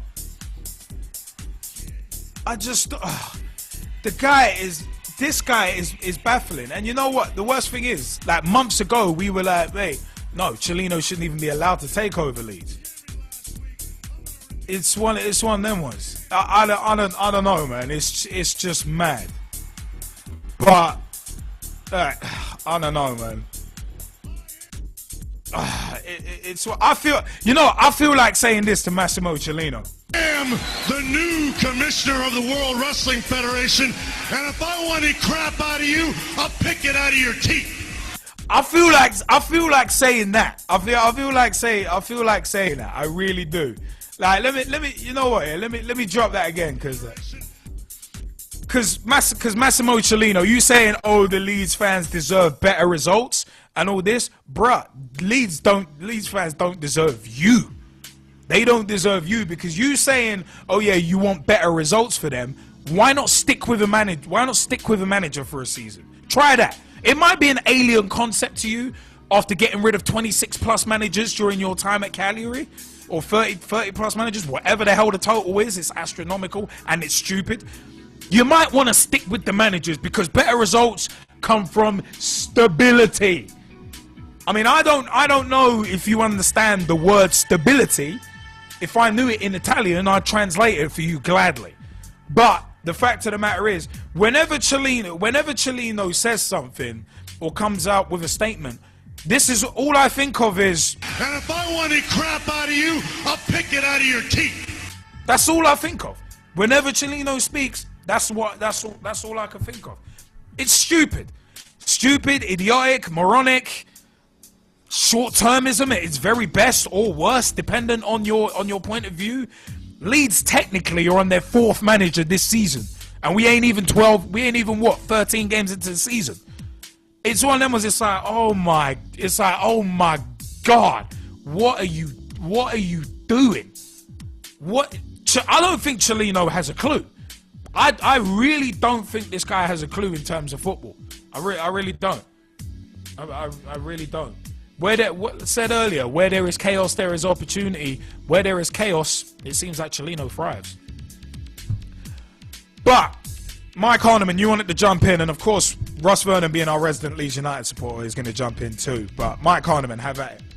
Yeah, like what we were saying off air, really, Liam. I think it's ridiculous. It really is. Like you're saying, he's had 4 managers. Obviously, Hockaday was sacked after 6. The guy they've just had was just sacked after 6 as well. The other one was only sort of like a short time. Well, you had Redfern as the caretaker, and now he's taken on the poison chalice of a job that is the Leeds United manager. And it's that's a poison ridiculous chalice on his part. I don't know why you do that. He's seen like what Cellino can do to that club. He's seen the way that it's going. So somebody like him should know better than even taking on the challenge. So exactly, couldn't agree with you more. If he's got like 6 games, fair play to him. Like, if he doesn't get the results though, then that's it. He will be gone. And like we were saying off air, it wouldn't be a surprise if they've gone 6 or 7 managers, possibly more, by the end of the season. Yeah. It's one that I said it's just baffling. It is baffling. I'm not a Leeds United supporter. I'm a Liverpool supporter. It's one of them ones. But when I saw that news of another managerial sacking at Leeds, I just thought, I don't know what the hell's going on here. Wait a minute. But I don't like it at all. That's what I can think of. It's short-termism at its very, very worst. Russ Vernon, what do you think about this, being a Leeds United supporter? Have at it. What do you reckon? Well, to be honest, when he actually changed Redfern from caretaker and put Milanic in charge, everyone was saying we'll go with the Mexborough Supporters Club. Big shout out to Jeff Milton, who runs the Mexborough Supporters Club that we go with to matches. And everyone on there was saying Redfern should go permanently. He actually said to Massimo Cellino that he wanted the job permanently on a permanent basis following his caretaker, but he wanted someone with more experience. But after he sacked Dave Hockaday, he said we're going to go for a British one with experience, and then he goes and fetches in a Slovenian in Milanic. Earlier today, Massimo Cellino's son Eduardo Cellino spoke about Milanic's 32-day reign and about Neil Redfern. So I had to quickly read you this. He said, this is on Milanic first and foremost. If he's not the right person, we have to change that person. We can't keep losing like that. Milanic wasn't maybe the right guy for Leeds. I remember my dad in Italy one year sacked something like 7 coaches and one before he started the season. Now, he's speaking about Neil Redfern here. Says Neil is a great guy, I really like him, he's a good coach, gives lots of pleasure to the fans. That is what we need. I think even if my father and him fall down, then he will go back to the academy, which is being confirmed this evening. Should him and Redfern and Cellino fall out, he will return to League under 21s role where he was before, as he was doing a great job there. He says, believe in my father, he is a good guy who loves football, it's all his life. I believe in him, the fans should do the same, keep the faith, marching on together. And Redfern has spoken tonight, spoken earlier to Cellino, he's confirmed this evening that he's verbally agreed to take the job on a long-term contract. Nothing has been in concrete writing as of yet, but he says he will be officially sorted in the very shortly. He says hopefully by tomorrow, and he said he doesn't want it short term, and he said Cellino sees him at Leeds for the long term, and that's why he's took it, because he don't want to take it on a short term basis like he did in the caretaker. When I first heard about the sack, well, after the game on Saturday, which I was at Leeds 1, Wolves 2. First half good, second half just like one all over again. Well, let's stick to the managerial situation, because at the end of the day, even if for me, I'm just looking at it as even if Redfern does put down something, like does sign his name on the dotted line of a contract, it's not going to mean anything, because he's seen 2 managers already this season disappear after 6 games. Why even? There's no point even writing on a contract unless you're actually going to at least give the man a season. There's no point Redfern signing anything. I personally, if I was Neil Redfern, I wouldn't touch that job with a barge pole unless there were guarantees made. And I'm not talking, oh yeah, it's in the it's in the contract. It's like no. I want guarantees that I'm getting at least a season. I would want that as a guarantee. Otherwise, there's no point even signing on the dotted line and me taking this job in the first place. Because this short-termism is just going to keep destabilising your club. And obviously Leeds fans have dreams of being back in the Premier League. You're not going to achieve it.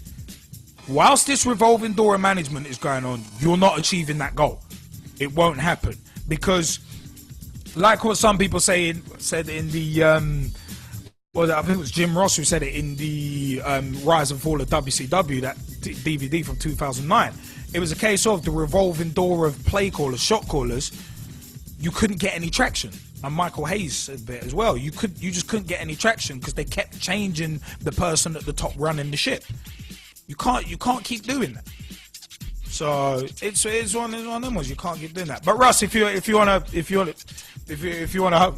finish, and we got to move on. Yeah, and we was on the way back from the match that in. We were talking. Everyone was saying we should give Milanic another couple of games to see if he can turn things around. And me and my dad both to him and I said he's lost. He's had 6. Okay, they had 6 games. He's had 6 games, no wins. He should go. Later that evening, my uncle phoned up and went, he's just been on the radio station we were listening to. Milanic has been sacked. So we just had a look, and he was breaking on the TV that channel I had on.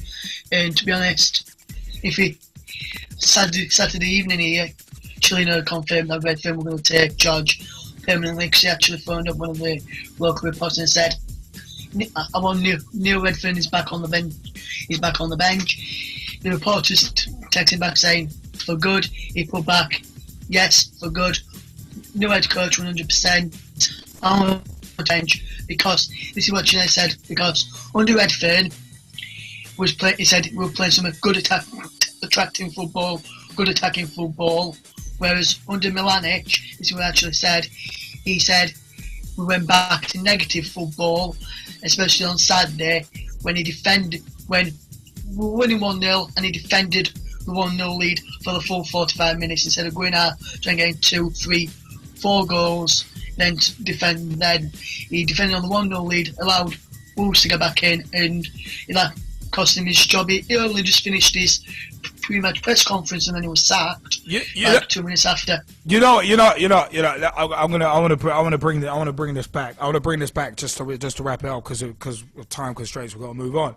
Fact of the matter is, with all due respect, Russ, to you and your father, it's a case of you two saying that, oh, Hockaday got 6 games, now Milanic should go.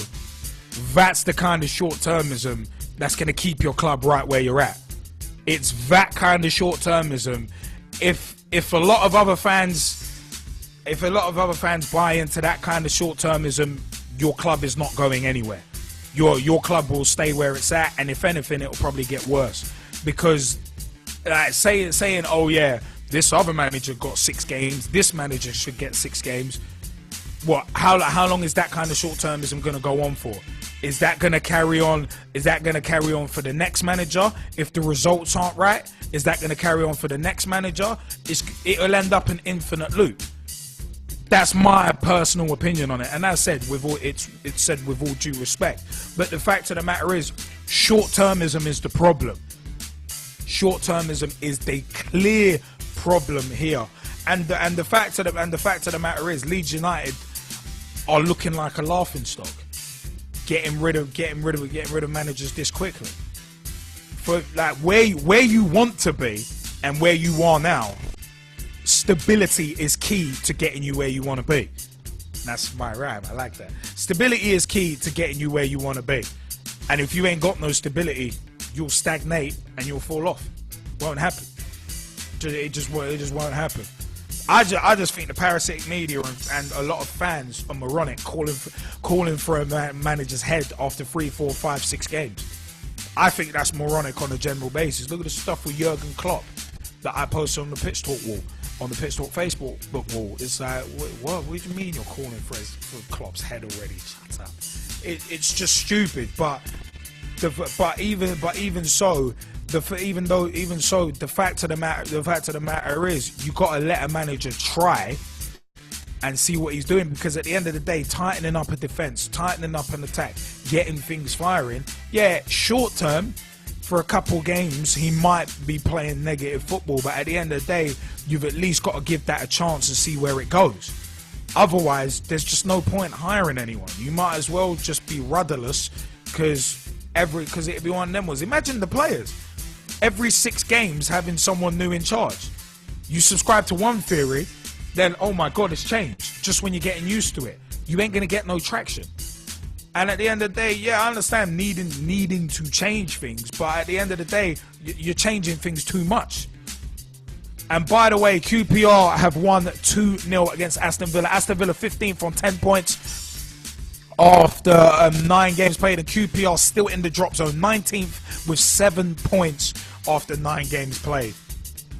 Big win for QPR. Charlie Austin getting both goals, 1 in each half. Big win. But it is one of them ones. It is one of them ones, man. Like, it's just. I think it's crazy that people are actually saying,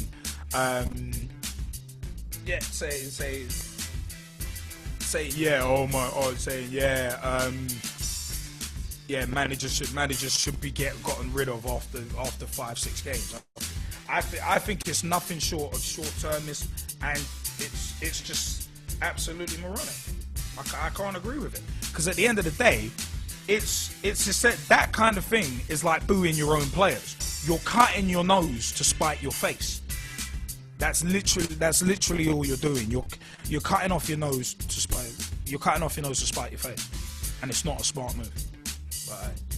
But remember, we are your Monday Night Football and Fix, a football talk show that pulls no punches and holds back nothing on opinions. We are going to pause that current track that we are on, because we've got a few messages, and you know what, it could be a little bit of a special feature back after the break. But you know what, we are going to be back in a few minutes, just going for a quick break. See you guys in a couple minutes.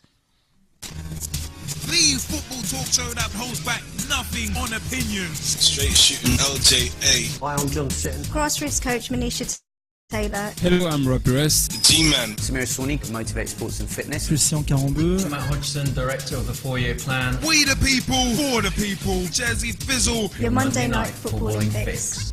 Make sure you join the revolution.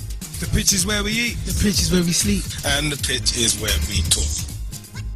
Each and every Monday night of your lives. At youtube.com/Pitch Talk. For podcast links and information, check out our official website, www.pitch-talk.com.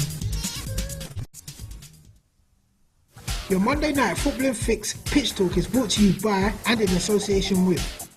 Facilities are provided for your Monday Night Footballing Fix by In Situ. Create, engage and inspire by visiting insitu.co. Simply Exclusive Entertainment. If you need a party or rave film, go to sxemedia.com for more information. Apparently Rich. Simple yet effective web solutions to help get your company off the ground. Visit apparentlyrich.com for more information. And LJA Productions, the new blood in digital video. If you need a video filmed and or edited, check out ljaproductions.co.uk.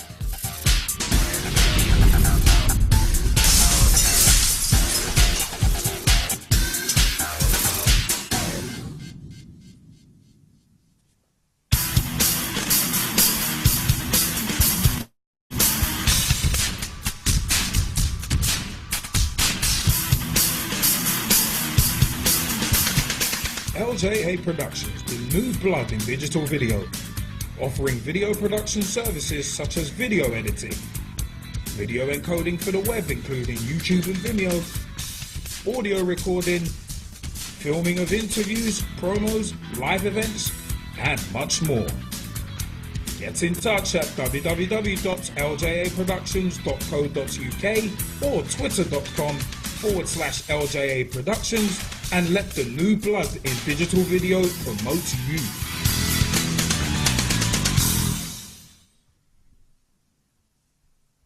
Pitch Talk is brought to you by and in association with the one-stop shop for all your coaching needs, Motivate Sports and Fitness. Check out motivatesportsandfitness.com for more information. New football culture magazine, Thin White Line. Check out thinwhitelinemagazine.com for more information.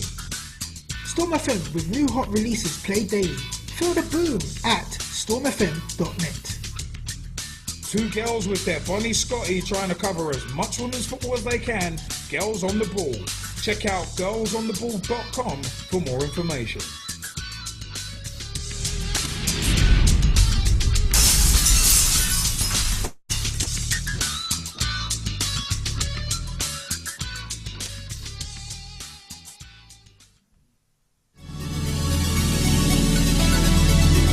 Hello, I'm Rob Perez. Grassroots coach Manisha Taylor. Christian Carambeu. Matt Hodgson, Director of the 4-Year Plan. Dave McLaughlin. I'm Rob Lusher. Andy Copeland from the Glennet Southern Amateur League. Philip Wick, I'm CEO of 14. Former chairman of Ibis FC. Chairman of Alexandra Park FC. And you're listening to Pitch Talk. The only place to get your Monday night footballing fix. Because the pitch is where we eat. The pitch is where we sleep. And the pitch is where we talk. Make sure you join the revolution, the football revolution.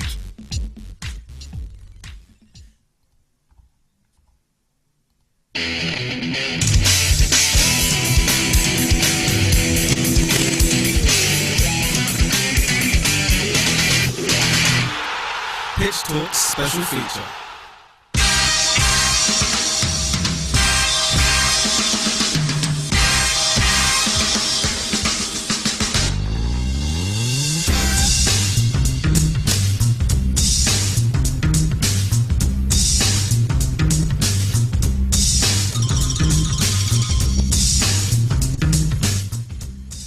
And a good evening to everybody. You know, as we said earlier, full-time QPR 2, Aston Villa 0. 4 attempts on target and QPR managed to score 2 of them. Charlie Austin getting both goals. You know what? We are in a future of the game special feature. And you know, we're going to start. There was one we mentioned last week. We're going to come to that in a second. But first, we actually were in touch. We actually did get in touch with fair.net, but we're gonna come back into that actually, because we're gonna start with Sport and Mental Health Week targets African and Caribbean communities in London. The Black and Asian Coaches Association (BACA) is launching a special week of sport and mental health awareness for African and Caribbean communities from the 27th, that's today, Monday 27th of October 2014, to the 31st of October 2014. A partnership with the Professional Footballers Association, Kick It Out, Lambeth Council, Time to Change, England's biggest anti-stigma mental health campaign, and local community groups.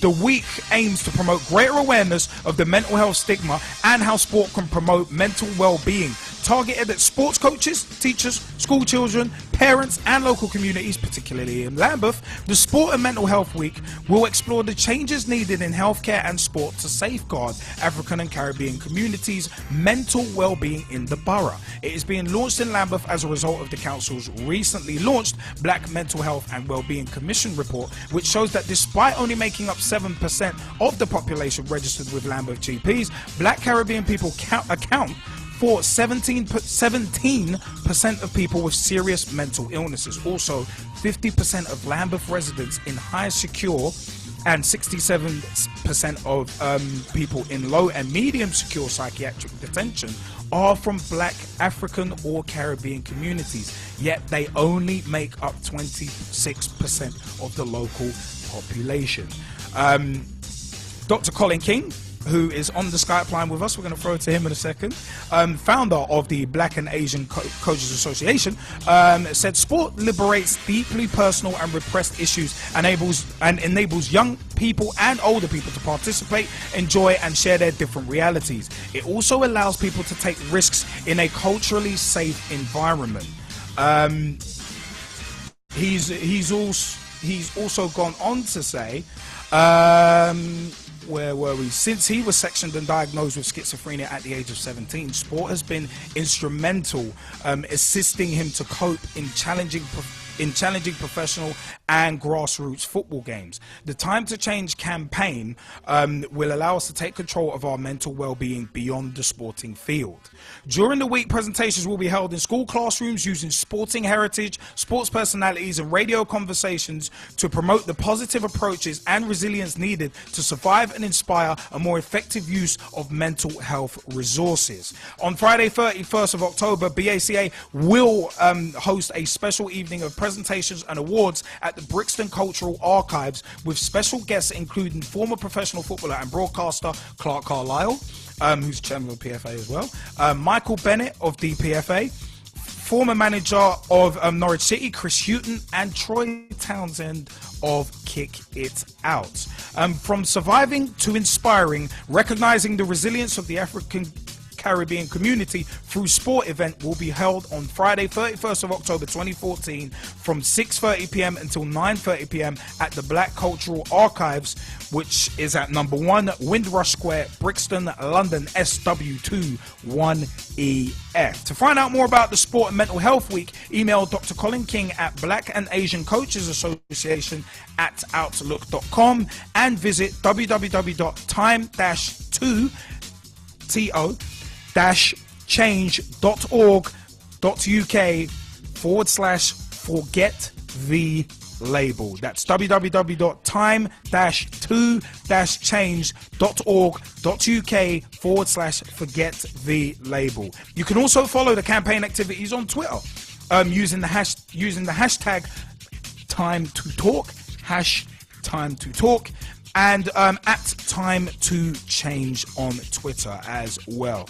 And that information was actually provided to us by Miss Joy Francis, of the Executive Director of Words of Colour Productions, www.wordsofcolour.co.uk, at Words of Colour on Twitter, and facebook.com/Words of Colour Productions. So it's one of them ones. You know what, yeah? We actually have on the Skype call right now with us Dr. Colin King of the Black and Asian Coaches Association. Dr. King, a big time welcome to your Monday Night Football and Fixed Pitch Talk.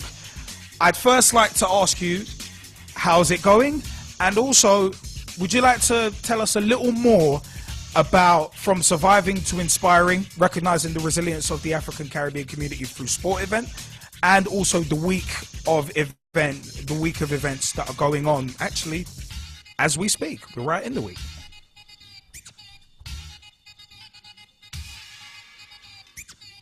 Oh, Dr. King, are you with us?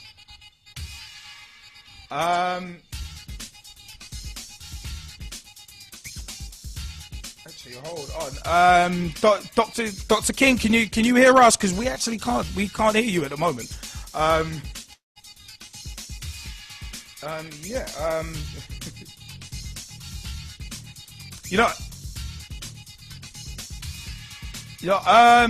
We'll have to come back to Dr. King. We'll have to come back to Dr. King in just a second. But yeah, I mean, it's one of them ones. You know what? Yeah, like I said, the event, it's a fantastic initiative. Like we said last week, it's an absolutely fantastic initiative because mental health still has a huge stigma around it, and it really shouldn't, because at the end of the day, anyone can suffer from mental health issues. So I think we need to be a lot more open with our discussions about it and our conversations about it. And we've had a couple of Pitch Talk shows. I mean, there was the summer special feature a year ago where we were talking about depression, and obviously some of the PT family, including Jaymie Bailey, who's on the Skype chat with us, and also Samir Sawney of Motivate Sports and Fitness, were very open and honest after we had discussed about it. And it moved us three co-hosts, myself, the G-Man, and Jesse Fizzle, who can't be here tonight. So it's one of them ones. It is one of them ones where it is just such an important issue because it can strike anyone at any time.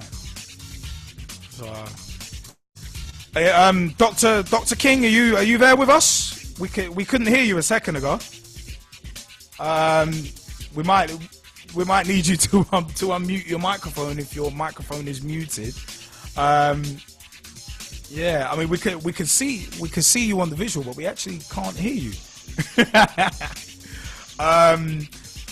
But yeah, unfortunately, we actually can't hear Dr. King right now. So yeah, but I said, with weeks like the week of sport that have been launched by the Black and Asian Coaches Association. It's a great initiative because as I said, it's a case of we legitimately need more events like this to raise awareness. So that's where the important thing. I mean, as I said, as Jesse Fizzle says, there are some things that are bigger than football, and this is one of them. It's about mental health issues. So if you, as I said, if you want to follow the campaign activities, you can use the hashtag #TimeToTalk, and also @TimeToChange. Is the official Twitter handle for the events. And as I said, you can email Dr. Colin King at Black and Asian Coaches Association @outlook.com, and you can also visit the website www.time-2-change.org.uk/forget the label. So make sure you keep an eye on that. And if you can make it down to Brixton, from surviving to inspiring, recognizing the resilience of the African Caribbean community through sport event is on Friday, October 31st, 2014, from 6:30 p.m. until 9:30 p.m. at the Black Cultural Archives, which is number 1 Windrush Square, Brixton, London, SW2 1EF. And funnily enough, I actually used to live in Brixton about 20 years ago. And also, big shout out to Spoonface as well, because where Pitch Talk originally started was Play Vibes, which was a community radio station in Brixton. So Brixton holds a special place in my heart. So guys, if you can get down there, even if you can't get down there, that'd be fantastic. If you can't get down there, please spread that hashtag #TimeToTalk and @TimeToChange as well. Tweet that and get to that website as well. So it's one of them ones. You know what? Another thing that we actually were actually made aware of was from Fair, the Fair Network. We Are Football People. Say Drogba, Pirlo, Toure, Schürrle, and Otamendi. This is from the 21st of October 2014. Chelsea striker Didier Drogba, Italy and Juve midfielder Andrea Pirlo, Ivory Coast and Man City midfielder Yaya Toure, Germany and Chelsea midfielder Andre Schürrle, and Argentina and Valencia midfielder Nicolas Otamendi are among the leading players that have declared their support for the Football People Action Weeks, which launched on October 21st, 2014. Over the 2-week period of the 9th to the 23rd of October, they were joined by other players, professional clubs and national teams in a united movement against discrimination in football and in society at large, involving tens of thousands of people across Europe. Arsenal lady star Casey Stoney said she was delighted to join the Football People Weeks and lend her support to a powerful movement that celebrates diversity, gender equality and inclusion in the game. From her personal experience, she believes that inspiring actions could bring about a change at an individual and collective level. professional clubs, including Premier League giants Man City and Tottenham Hotspur, Espanyol of La Liga, Sampdoria in Serie A, and Maccabi Haifa of Israel have all joined the movement. Anti-discrimination messages in matchday programs, social media, website and TV content around the topic, stadium announcements and on-pitch activities with the teams are examples of what actions will be led by clubs. The Swiss and Welsh leagues have announced their support to the campaign. In France, League 1 and League 2 will focus their activities on tackling homophobia and have called on players and clubs to get involved through videos. The Croatian, Maltese, Swiss, Welsh, Irish and German FAs will dedicate match days both for international and domestic matches to the action weeks, along with other awareness-raising activities. Scott Brown of Celtic has actually tweeted his support by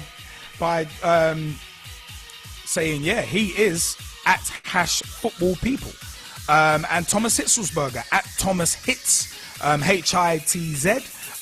Thomas Hitzelsberger is #footballpeople. So this is one of them ones, man. All UEFA Champions and Europa League fixtures, Euro 2016 qualifiers and centralised friendlies will also dedicate a match day to the Football People Weeks. UEFA President Michel Platini supported the period by saying UEFA, its member associations and long-standing partner, the Fair Network, share an unwavering desire to tackle all forms of discrimination in our sport and to help stamp out such behaviour across Europe. So Fair is basically an umbrella organisation that brings together everyone driven to combat inequality in football and to send out a unified message against discrimination. Fair challenges discrimination at all levels of football, uses football as a tool to tackle societal discrimination, fosters networking and the transitional exchange of good practice, undertakes activities to empower and build capacity of marginalised and discriminated groups, gives a voice to those combating discrimination in football. For more information about Fair, twitter.com/fairnets, at fairnets on Twitter, FARE net on Twitter, and facebook.com/fair network and www.fairnet.org. They also have a phone number which is 0207-253-6795, and info@fairnet.org is where you need to email if you want more information about Fair and the Fair Network. If any of the Skypers want to jump in, please let us know via Skype. And Dr. King, if you can hear us, please let us know via the Skype chat, and feel free to drop us a note if you want to elaborate on anything. And you know what? Fantastic. The Fair being against discrimination. It's fantastic because discrimination that encompasses racism, homophobia, sexism, encompasses so much. So something like FairNet, the Fair Network, is fantastic. It's absolutely fantastic. Jaymie Bailey, you wanted to jump in on the Fair Network, and also if you want to get yourself down to the Time to Change event as well. It's one of them ones. But you want to jump in, and by the way, good evening. Good evening. I'm not too sure if everybody can hear me properly. We can hear you. We can hear you. Keep going, man. Yeah. Somehow I'm not too. It's good what the doctor's actually doing. Obviously, it's for black and ethnic minorities, but somehow I don't agree with it because I thought mental health actually affected every race. Doesn't matter which one it is. Well, the event. Let's get this right. The event is for everyone, but with the statistics that I read out, there is a specific focus on the black community because those figures are so high. So it's not a closed shop by any stretch of the imagination. It's for the event is for everyone, and the week is for everyone because, as said, what it is trying to do, like we discussed last week as well. The event is to raise awareness of mental health stigma and show how sport can promote mental well-being. So it's not just about one particular community. Its focus its blanket focus is on one community, but it can be applied to any community. So I just want to put that out there right now.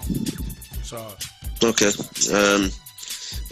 yeah, I just thought as far as I've seen it, it does do exactly what it says in the tin, basically, and obviously, as everybody knows from my own experiences, not only from what you've heard a couple of years ago, but also this year, it's not been the greatest of times just to have mental health problems. And as he's part of the Coaches Association, it's a bit of a grey area for me considering.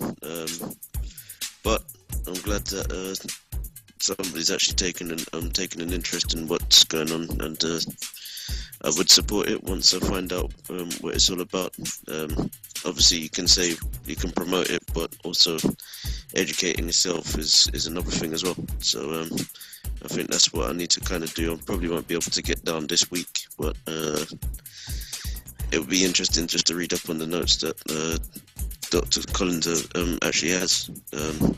Well, the doctor actually has. So Dr. King, sorry, not Collins. I said you can find out. You can actually you can email Dr. Colin King if you want more information. Black and Asian Coaches Association at outlook.com, and also visit www.time-2-change.org/forget the label. The link is in the Skype chat right now. So for more information, that's where you can go, and to follow the campaign activities at Time to Change on Twitter, and use the hashtag #time2talk. That's where you can get more information. Okay, no worries. Yeah, I'll be looking into both of them, and hopefully this is a very successful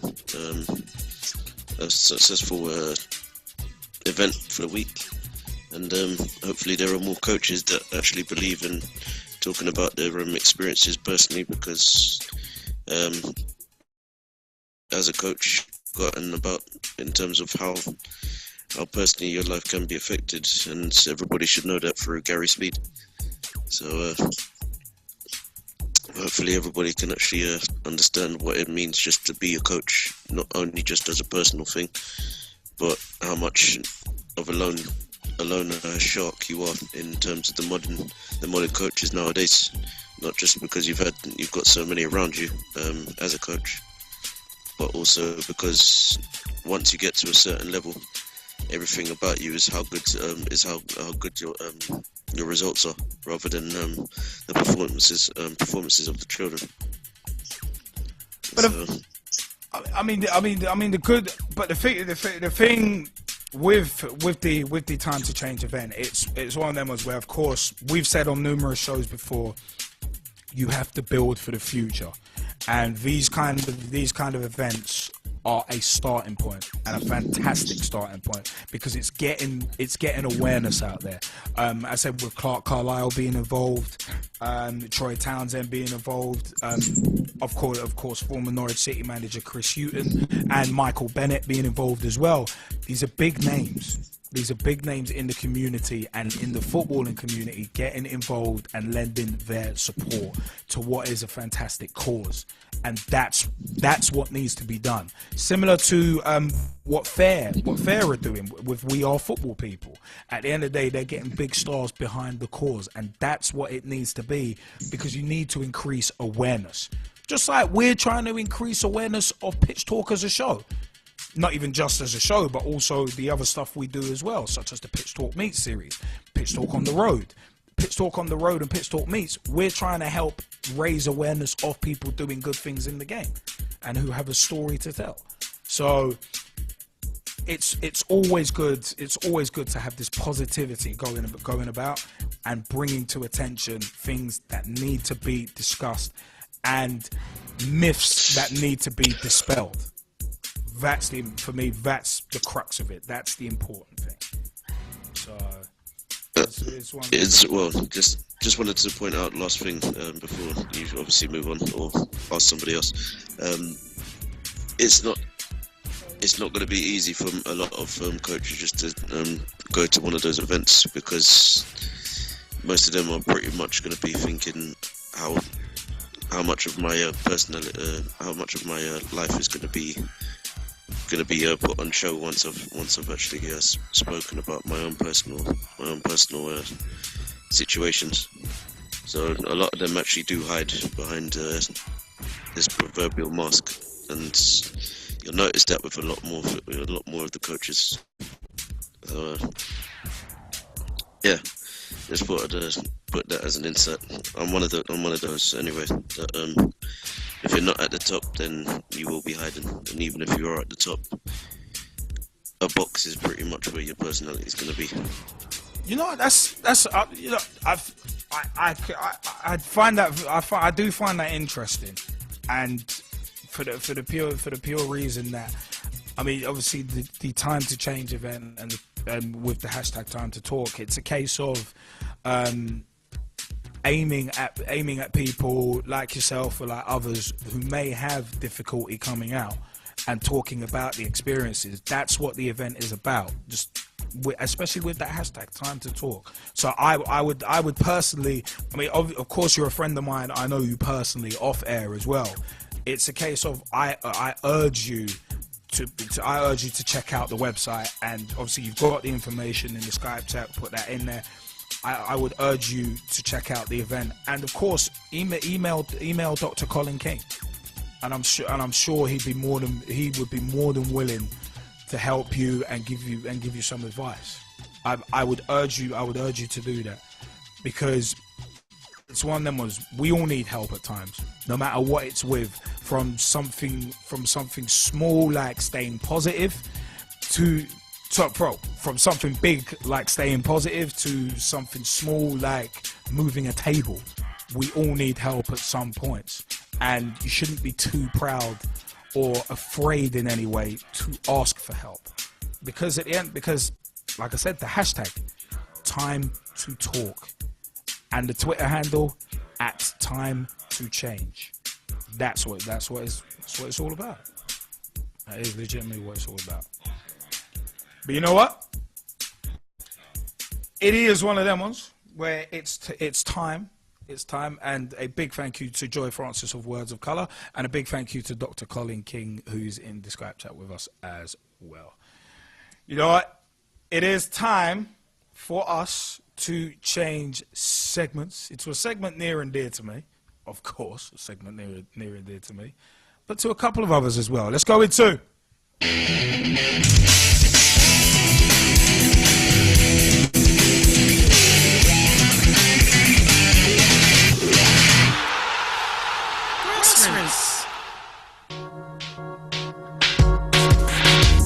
Grassroots segment.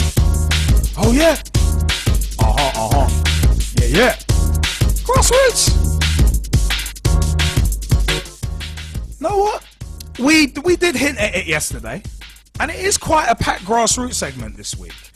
But where we're going to start, we're going to start in the normal place. And that normal place is with a shout out to the 14 SAL. At 14 SAL, the word for 14, excuse me, the word at 14, the word 14 SAL on Twitter, and www.southernamateurleague.co.uk and facebook.com/VSAL1907. You know, it is one of them ones where yeah, also a big shout out to the Amateur Football Alliance as well, at Amateur FA on Twitter and www.amateur-fa.com. The results from Ibis FC, ibisfootballclub@gmail.com is where you need to email if you want to play for the mighty Ibis. I'm available again for the first time in a couple of weeks. But it is one of them ones, man. Where? ISFC.co.uk is the official website run by JT, John Timmins. Training is every Wednesday, 7:30 PM until 9 PM at the Battersea Park all-weather AstroTurf pitches. just off Prince of Wales Drives. Match days are on Saturdays. Jaymie, I hope you're available this week, because if the Frees are playing, I don't want to be in goal again. But anyway, let's leave that one aside for a second, because we'll come back into that. But facebook.com/ibis.fc and at ibis_football on Twitter as well. You know what? Big shout outs to the guys. Big time shout outs to Alex Minchell, aka Minch, Ben Pierre. Big shout out to Stephen Bone, aka Boney. Big shout outs to Carl Bolton and Joe Elvin, who are running the Frees. And big shout out to Ollie Wooden and Nick Blogg, aka Bloggy, running the Twos. Big shout outs to Andrew Williams, Jordan Mills as well. Couple of friends in the team. So all good, all good. You know what? Yeah, the results from the 25th. Saturday, the 25th of October 2014, the Ibis 2s,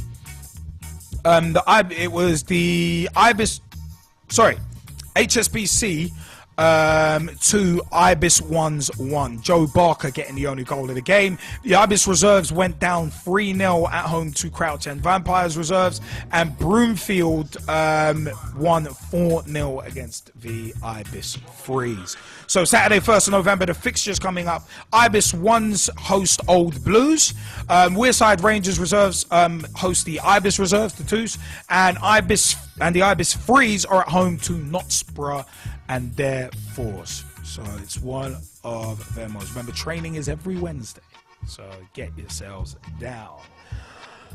Yeah, it is one of them ones where we got a couple of interesting things in terms of the grassroots segment. But Mike Harniman has sent us a match report. Reserves were in cup action yesterday against Offaly and Stopsley after last week's league defeat by the same team.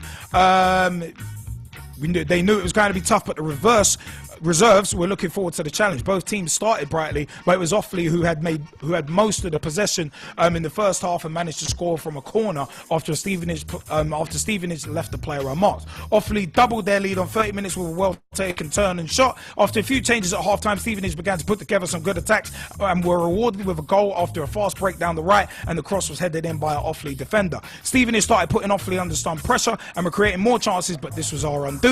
And after losing the ball in the attacking half, Offaly broke fast and scored a third. Stevenage did let their heads drop and continued to create chances again and pulled a goal back when Taylor Huckle controlled a cross and turned and scored.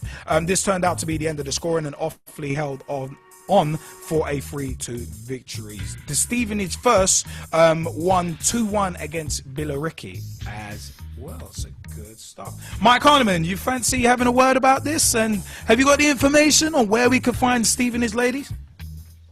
Oh, that's a tester. This used to be Dave's job, didn't it? Yeah. Hey, it's you now. Yeah, right. I should have been more prepared. I wasn't prepared at all. He will endeavour to get back to us. That's the second person I put on the spot tonight. I'll get back to you. Yeah, I've got to find all the correct details and so on, just to make sure I don't give anyone any misinformation. Cool. Nah, all good. All good. You know what? Here's one of them ones where we got Tom Wood, who has mentioned Porters Soccability. One of them was their next tournament is the 8th of November. The day Southend play Chester at home in the FA Cup first round. I love that. The obligatory Southend reference right there. Love it. But Tom Wood plays for Porters Soccability. Their manager is Nigel Stewart, and his contact number is 07891839171. They train at Cedar Hall School, Hart Road, Fundersley, Essex, SS7 3UQ. Facebook.com/Porters Soccability is their Facebook page, and training is every Saturday from 10 till 12, and tournaments are usually once a month. So good stuff, good stuff. And then, yeah, of course, a big shout out to Dave Potter as well. Ross Vernon, you wanted to mention about Parkgate FC before we move on to another topic in the grassroots segment. Ross, you wanna quickly go through Parkgate? Yes, I do, Liam. I've got the results up in front of me. First and foremost, you can find them on Facebook, facebook.com/Parkgate FC. Their Twitter handle is @Parkgate FC. Give them a follow. Tell them Pitch Talk and Whisper and send you. Their website is www.pitchhero.com/clubs/Parkgate FC. They play at Roundwood Pavilion, Green Lane, Rotherham, South Yorkshire, S62 6LA. The results from around Parkgate FC this weekend. First and foremost, the first team was in action where Nostell Manners Welfare, where a 2-2 draw happened. Nostell's Man and Welfare opened the score for Matthew Assembly on 4 minutes before Parkgate equalised on 11th with Daniel Abdullah on 11 minutes. Then Parkgate actually took the lead on 80 minutes thanks to a penalty from Ross Shelton on 80th minute before Mark Simpson rescued a point for Nostell Manners Welfare on 85 minutes. The reserves was in action also this weekend and they played Shoal Lane Aqua Force reserves and went down by 3-2. For the first team, the next fixture for them is Tuesday 20th of October, so tomorrow 7:45 kick-off again at home to in our town, and then on Saturday 1st of November they return to Albion Sports, and their reserves play on Saturday 1st of November against Woolwell Main away in the League Cup 14-15 second round. So I'll be letting you know about them next week. And there's a telephone number which I've not noticed before. Telephone number to get in contact with the club, I'm not sure this belongs to, is 07527 525 209. I'll give you that number again, 07527 525 209. That's Parkgate FC Roundup for Pitch Talk Live. Thank you very much, Russ. Thank you very much. We've also got, coming back to Stevenage Ladies FC, facebook.com/Stevenage Ladies FC and www.stevenagefc.com/Stevenage_FC_ladies is the information for them. And at Stevenage Ladies on Twitter, twitter.com/Stevenage Ladies. You know what, yeah? One thing that we've been waiting to bring up on the grassroots segment, London United. The Evening Standard, back on September 15th, actually launched a new campaign to change youngsters' lives through football. And they launched London United, and it's to empower disadvantaged young people through football. Scores of young people living on the capital's roughest estates will be trained up as football coaches and given the opportunity to coach others in their communities. But they will be much more than football coaches. They will be mentors imparting life lessons in leadership, discipline and teamwork, as well as ball skills. Even the Standard editor Sarah Sands said, as London's top clubs prepare to do battle in the Champions League after the most expensive Premier League transfer window ever, our latest campaign takes us back to basics and reminds us of the transformative power of the world's most popular game. By harnessing the simple love young people have for kicking a ball, we are using football as a catalyst for social change. Football coaches are our new Pied Pipers. Teams, not gangs, is our mantra. Take Victor Alaname, victim of a knife attack at 18, that left him with 72 stitches in his face, and who then had to cope with the murder of his half-brother Christopher.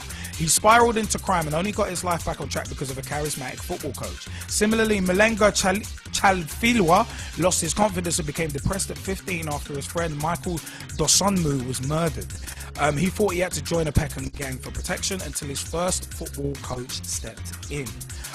Today, both Mr. Alanmi and Mr. Chafilwa are coaches for Greenhouse, an inspirational charity that helped them through football. The Evening Standard have found more than 30 similar charities across London. 18 of those, including Greenhouse, have been invited to participate in the campaign. They have put forward candidates, male and female, including the homeless, former gang members and refugees, to train as London United coaches. Each will receive their training free of charge and then return to their communities to coach others, hopefully turning potential gang recruits into the next Raheem Sterling, the Liverpool star who grew up on the North West London Council estate, Stonebridge estate, as it happened. Reason we mention that is because on the 24th of October 2014, the Premier League club that plucked England star Raheem Sterling from a housing estate in Brent and gave him his break in football has become the first to pledge to employ coaches from the London United campaign started by the Evening Standard. Queen's Park Rangers show their community spirit by offering coaching jobs to 2 of the scheme's trainees via their QPR in the Community Trust. London United aims to use the power of football to change lives. It will train disadvantaged young people from the capital's most deprived estates as football coaches and give them the chance to coach others in their communities. 2 will be selected from the 20 trainees chosen to go forward to FA Level 2 from the group of 100 Londoners now going their FA Level 1 training. QPR manager Harry Redknapp said the offer provided a fantastic incentive to the London United trainees. He added, QPR are a club entrenched in the local community, delivering dozens of sessions each week that create opportunities, inspire change, and help young people to fulfill their potential. I'm delighted we will provide coaching opportunities within our community trust for 2 young people through the London United campaign. You know what? Great stuff. Great stuff there. Because at the end of the day, everybody needs an opportunity, and everyone's got to start somewhere. So it's one of them ones. QPR giving Raheem Sterling his big break, and also giving others a break as well. It's fantastic. And the London United campaign, we actually saw this on the front of the Evening Standard. That's how it got brought to our attention, and you know what? It's fantastic. Definitely need more initiatives like this, because like when John Sitton and Vernon Grant were in here and we were talking about getting more black coaches on board. It's a case of community outreach is so important. And big shout out to Motivate Sports and Fitness at Motivate SF on Twitter, www.motivatesportsandfitness.com, and facebook.com/motivate sports and fitness. And you know what, yeah? Motivate in terms of community outreach in Southall and surrounding areas and Ealing, fantastic. Community outreach is what it's all about. If you can reach out to communities, you can understand communities and empathize with communities. And if you understand a community, you can help them more, and you will know how to help them more. That's why community outreach for me is so important. At the end of the day, community-based projects, I probably wouldn't be. I'm a video editor by profession, as probably everyone knows. I don't think I would have ended up on this path in life if it wasn't for a community-based initiative held by the Royal Borough of Kensington and Chelsea. At the end of the day, I got involved with a youth project when I was 17. I still didn't know what I wanted to do at that point. And that youth project, I enjoyed it so much, I thought, you know what? Can I make a living out of this? Can I make a job out of this? And I ended up getting involved with more projects and helping out and becoming an assistant tutor on one of the projects, on one or two projects. It helped me open my eyes and think, you know what, I could do this as a profession. So youngsters, it's fantastic that QPR are getting involved with that, and the London United initiative as well is fantastic. Brilliant stuff. So it's one of them ones. But you know what, yeah? You know what? It is one of them ones where we got to pause that track because Pitch Talk won't let you go. Pitch Talk will not let you go. It's time for us to jump into the very next segment of the show. We're in the home straight right now. We are in the home straight now. So let's go into.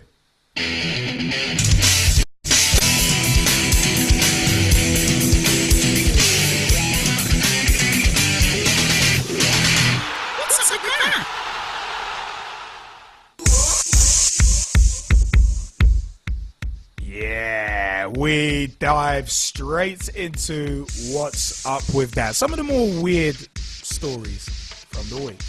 But you know what, yeah, big shout out to Big T, actually. Oh my God, just hoovered my bedroom floor and it's packed up again. Decided to wrap it up in a Leeds scarf. Now it sucks again. Big T! That's funny. I like that. He's got another one actually. What's your view on the Blackpool Jose Riga situation? Revolving door of management. I don't agree with it. It's a disgrace. Would be. That's my view. That's my take on that Jose Riga situation. It is crazy to get rid of managers after only a few games. Because Jose Riga, he got dealt a bad hand. Beginning of the season, yeah, Blackpool have got about 4 players. And Jose Riga had to sort that situation out. So to get rid of him now, after all that, unfair. Very unfair. He got dealt. I said Riga got dealt a bad hand. No, the Leeds United situation, no, completely different. Apples and oranges, sickness and health, completely different situation. But with the Jose Riga thing, it was one of them ones. He got dealt he very much got dealt a bad hand. So, all right. You know, what's up with that? Manchester City fans beat Moscow Stadium ban by donning incredible disguises.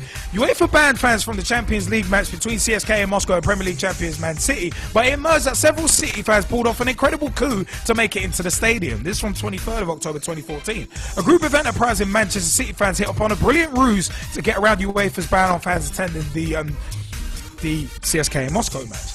The Russian side had been ordered to play the match in an empty stadium as punishment for their fans' racist abuse of opponents, including, ironically enough, Yaya Toure of Manchester City. The same punishment was also applied to CSKA v Bayern Munich a few weeks ago. But Bayern fans rented out the top floor of a nearby skyscraper in order to watch the game. But City's fans topped that, and they managed to get hold of Moscow police uniforms and simply sauntered past security into the stadium to see the 2-2 draw unfold. Or at least they did before security grew suspicious and threw them out. They didn't share pictures on the night, no doubt for fear of being arrested by Russian authorities for impersonating law enforcement, but they did share the pictures. They did share the pictures after. And it's an interesting one. That is what you call chicanery. It's one of them was great idea, but it just means that security has to be a lot tighter at grounds. Because for them to be able to get in, hey, you might not have gotten them out. But another what's up with that. Former Arsenal star Robert Pires punched in the Indian League from 24th of October 2014. Former Arsenal midfielder Robert Pires was allegedly punched while playing for FC Goa in the new Indian Super League. According to reports, the 40-year-old Frenchman was attacked in the tunnel at half-time by Atletico de Kolkata coach Antonio Lopez Habas. FC Goa are coached by Brazilian World Cup winner Zico, and he said, Pires said he was punched in the face by the Atletico coach, and it's very shameful. I don't think that Pires would lie and say something that didn't happen. The Indian Super League began its inaugural season on October 12th and consists of 8 teams, with Kolkata at the top of the table after 4 games. You know what, yeah? It's one of them ones. That is really, really weird.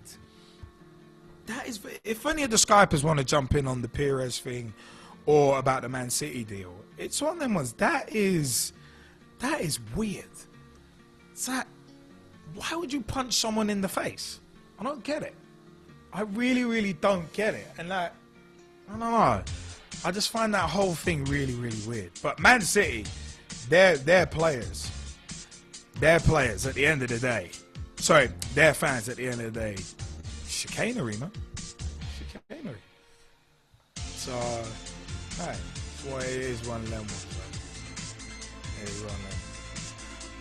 But do any of the Skypers want to jump in on these two? Or, because it'll have to be quick. Go on, Jamie, it'll have to be quick though, because we've got to move on to the final segment. Yeah, I just wanted to find out what you actually said. Sorry, my bad. I missed what you said. Sorry. Oh yeah, well it was about City fans dressing up as Russian law enforcement to get into the game against CSK in Moscow, getting around the ban, and Arsenal former Arsenal star Robert Pires, who we actually met on a pitch talk on the road at Alexandra Park FC. You'll see interviews hosted by yours truly, Straight Shooting LJA, with Robert Pires and World Cup winner Christian Carambo, and also many, many others, including the chairman of Alexandra Park FC, Mr. Dave McLaughlin, as well. But you know what? We are kind of have to shift on due to time. And Mike Harniman has said the City thing is classic. He said they didn't do anything wrong, but it's an awesome idea.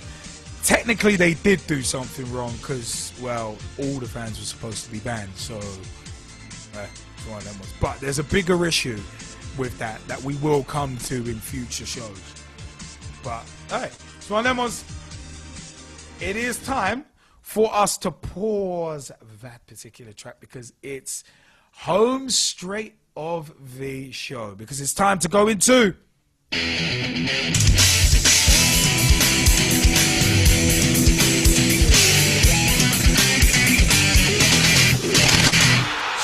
of the week.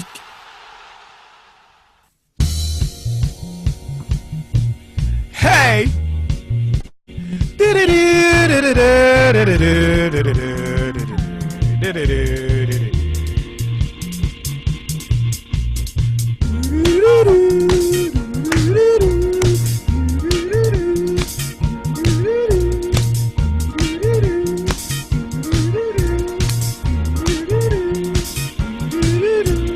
Every Monday night, this is Pitch Talk. Monday night, footballing fix. Everybody's here to talk football, from serious to silly. We'll cover it all. Yeah! 'Cause it's Monday night.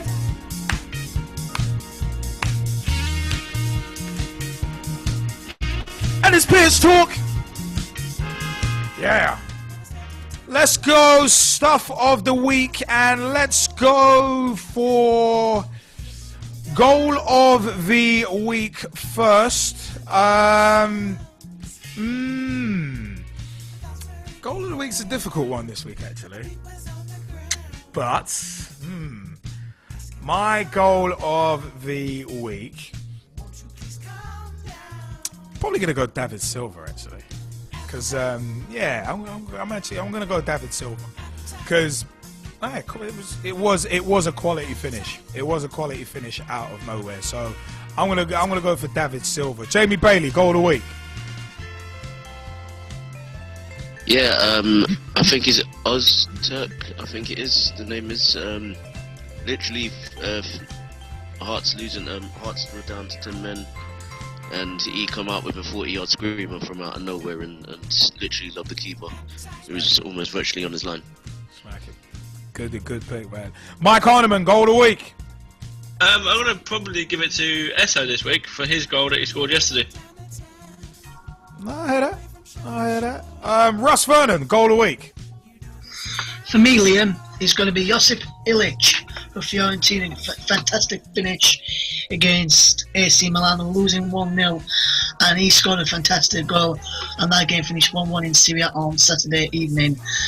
Well, it was not yesterday, it was yesterday, sorry, 26th of October, with an honourable mention to Cristiano Ronaldo against Liverpool in the Champions League. How long has it been since you were last in the Champions League? Don't answer that. It's been about 13, 14 years. Anyway, leaving that aside, all I can say is don't poke a mean dog with a sharp stick. That's all I'm saying about them kind of ones. But hey, it's a good pick. It was a good goal. Tom Wood, goal of the week. The 2 Wolves goals against Leeds. He goes for Leeds every week. Against Leeds anyway. Wayne Schumann, how goes it, man? And also your goal of the week. Yeah, Samuel Eto'o's second goal for Everton. Thought it was a class goal. Nice shout. Very, very nice shout. Let's go for team of the week. Team of the week, West Ham. West Ham United. Oh my God. That win against the reigning champions. One of them was a fantastic win for him. Tom Wood, who you going for? Team of the week. Wolves were beating Leeds. Oh crap. Mike Harniman, team of the week. Got to be Bournemouth for the 8-0 away at Birmingham. Ah, great shout. Russ Vernon, team of the week. For me, Liam, honourable mention to Real Madrid for winning 2 games in a row. Plus, for me, it's going to be Newcastle coming back from 1-0 down, especially with that goal 7 minutes into the second half from Sami Amiobi. Fantastic goal, that one, and a fantastic header from Perez as well. So Newcastle, my team of the week, coming from 1-0 down to be turned them 2-1. Nah, good shout. Let's go for Jaymie Bailey, team of the week. I'm actually going to give it to the England fans for actually selling out Wembley. Well, pretty much selling out 33,000 tickets for the England-Germany game, for the women's game. So, well done, England fans. Great shout. You won't get that many times. You won't get that many times from me. All right, no, I hear that. Wayne Schumann, team of the week. Yeah, I'm going to have to give it to West Ham for beating Man City. They're showing good form at the moment, and they keep surprising people so far this season. Great shout. Let's go for so don't go. We done team. Let's go for player of the week. Player of the week. Honourable mention to Alexis Sanchez, pouncing on mistakes. Honourable mention to Wilfried Bony as well. But in terms of player of the week, I want to drop to the Championship for a second. Hugo Rodallega. Those two goals in Fulham's 3-0 win against Charlton. I'm going to go Hugo Rodallega with I'm going to go Hugo Rodallega, but also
I think the Skypers are back with us.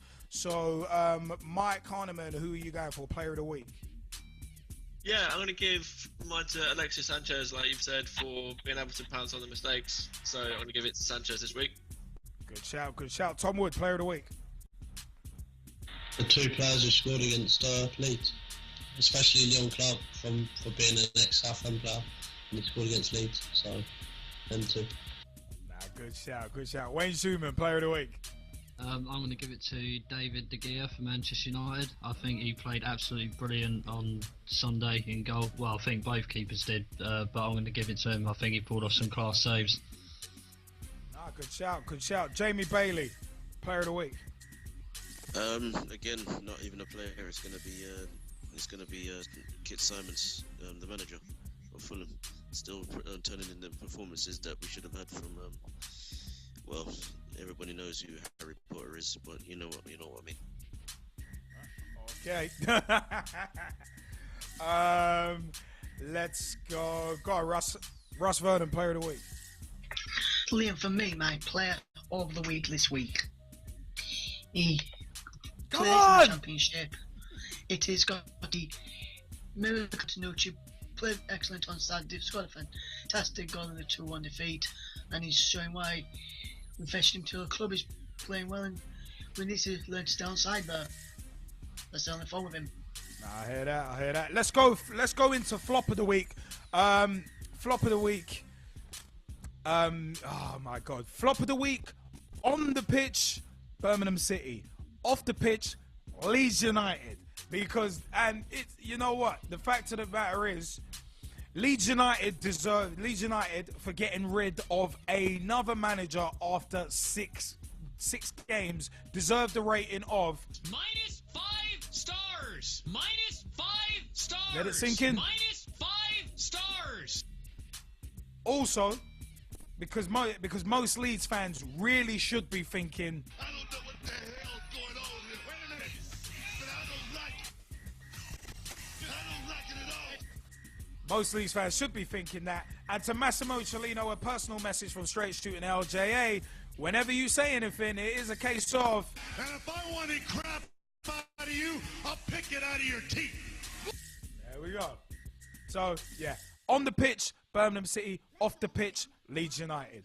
Mike Harniman, who you going for? Flop of the week. Well, flop of the week, 100% has to be Leeds, and Massimo Cellino as well. It just has to be. And just quickly, I want to just jump back in on team just really quickly there, and just say that I want to give an honourable mention to my team, obviously Stevenage, because beating Burton 1-0, good result, and to do it with no shots at goal, well done. Wayne Schumann, flop of the week. Everyone knows what's coming, so it's going to be Leeds. And Russ, I'm just going to add, second week in a row, another ha ha ha ha ha. Oh, crap. Tom Wood, flop of the week. Leeds. Oh, Jaymie Bailey, flop of the week. Should I actually jump on the bandwagon, or should I just go with Blackpool? What do you think? Hey, it's up to you. Hey. Well, that was up to you. I'm just gonna go with the champion. I'm just gonna go with the championship, and actually having so many managers literally lose their jobs in the space of about 3 months. Just go with the championship in itself. There is no support with them at all. Nah, good shout. Yeah, the organisers of the championship. Nah, good shout, good shout. Russ, flop of the week. We gotta be quick because it's end of the show. Well, then my flop of the week goes to Aston Villa. Another defeat today, and for me, when the QPR scored the second goal, it didn't like, for me, Villa didn't look interested in trying to go back and try and put up a fight, and that was Aston Villa flop of the week. Nah, I hear that. I expected you to turn the guns inwards, but then part of me didn't really expect it. But you know what? It has been one of them ones where we have been your Monday Night Football Fix. To those on the YouTube feed, I say so long, farewell. Auf Wiedersehen, goodbye until next week. But well, it is time for us to start vacating the place with a haste. Thank you, everybody, for joining us this week. It is time for us. Woo! It is time for.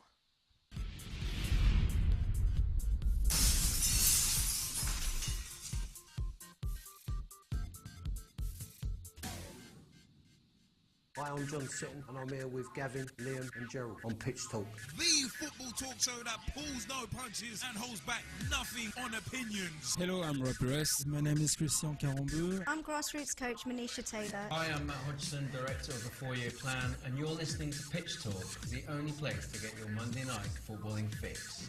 Make sure you join the revolution. The pitch is where we eat. The pitch is where we sleep. And the pitch is where we talk. I'm Andy Copeland from the Glennet Southern Amateur League. Philip Wick, I'm CEO of 14. Rob Lusher, former chairman of Ibis FC. I'm Samir Sawney, co-founder and co-director of Motivate Sports and Fitness. And you're listening And you're listening to Pitch Talk. Oh, ladies and gentlemen, boys and girls, children of all ages, we'd like to thank all of you for joining us. The G-Man and Jezzy Fizzle send their regards. We'd like to thank you for joining us for the football talk show that pulls no punches and holds back nothing on opinions, because the pitch is where we eat, the pitch is where we sleep, and the pitch, of course, is where we talk. I've been straight shooting LJ, and it's been a pleasure sitting with you and discussing football matters with you for the past 3 hours. We will be back in a week's time, of course, man. Keep an eye, www.pitch-talk.com, the official website for everything about your Monday night footballing fix. Also, youtube.com/pitch-talk. Become a fan. So, check out the videos there. Pitch Talk meets Pitch Talk on the road, and at the cup finals as well, and many, many more videos too. Also, Pitch Talk meets Sahel Raymond, and also Pitch Talk meets Girls on the Ball. Keep your eyes open for more announcements about those two interviews. Also, Facebook.com/Pitch Talk. Become a fan, become a friend, become a member of the group. Join the footballing revolution we are working so hard to create. MySpace.com/Pitch Talk. PitchTalk.blogspot.com or .co.uk is the official, is where you can find our blogs. All the Pitch Talk blogs by yours truly, Straight Shooting LJA, the G-Man, Jezzy Fizzle, and many, many more. Pitch Talk at Pitch Talk on Twitter, twitter.com/Pitch Talk, or at Pitch Talk on Twitter. Tweet with us, follow us, see what we're up to. 07535804466 is the mobile number. Call us, text us, let us know your views. Pitch Talk 1 on Skype as well. You know what? It's been a rip-roaring, barn-burning show.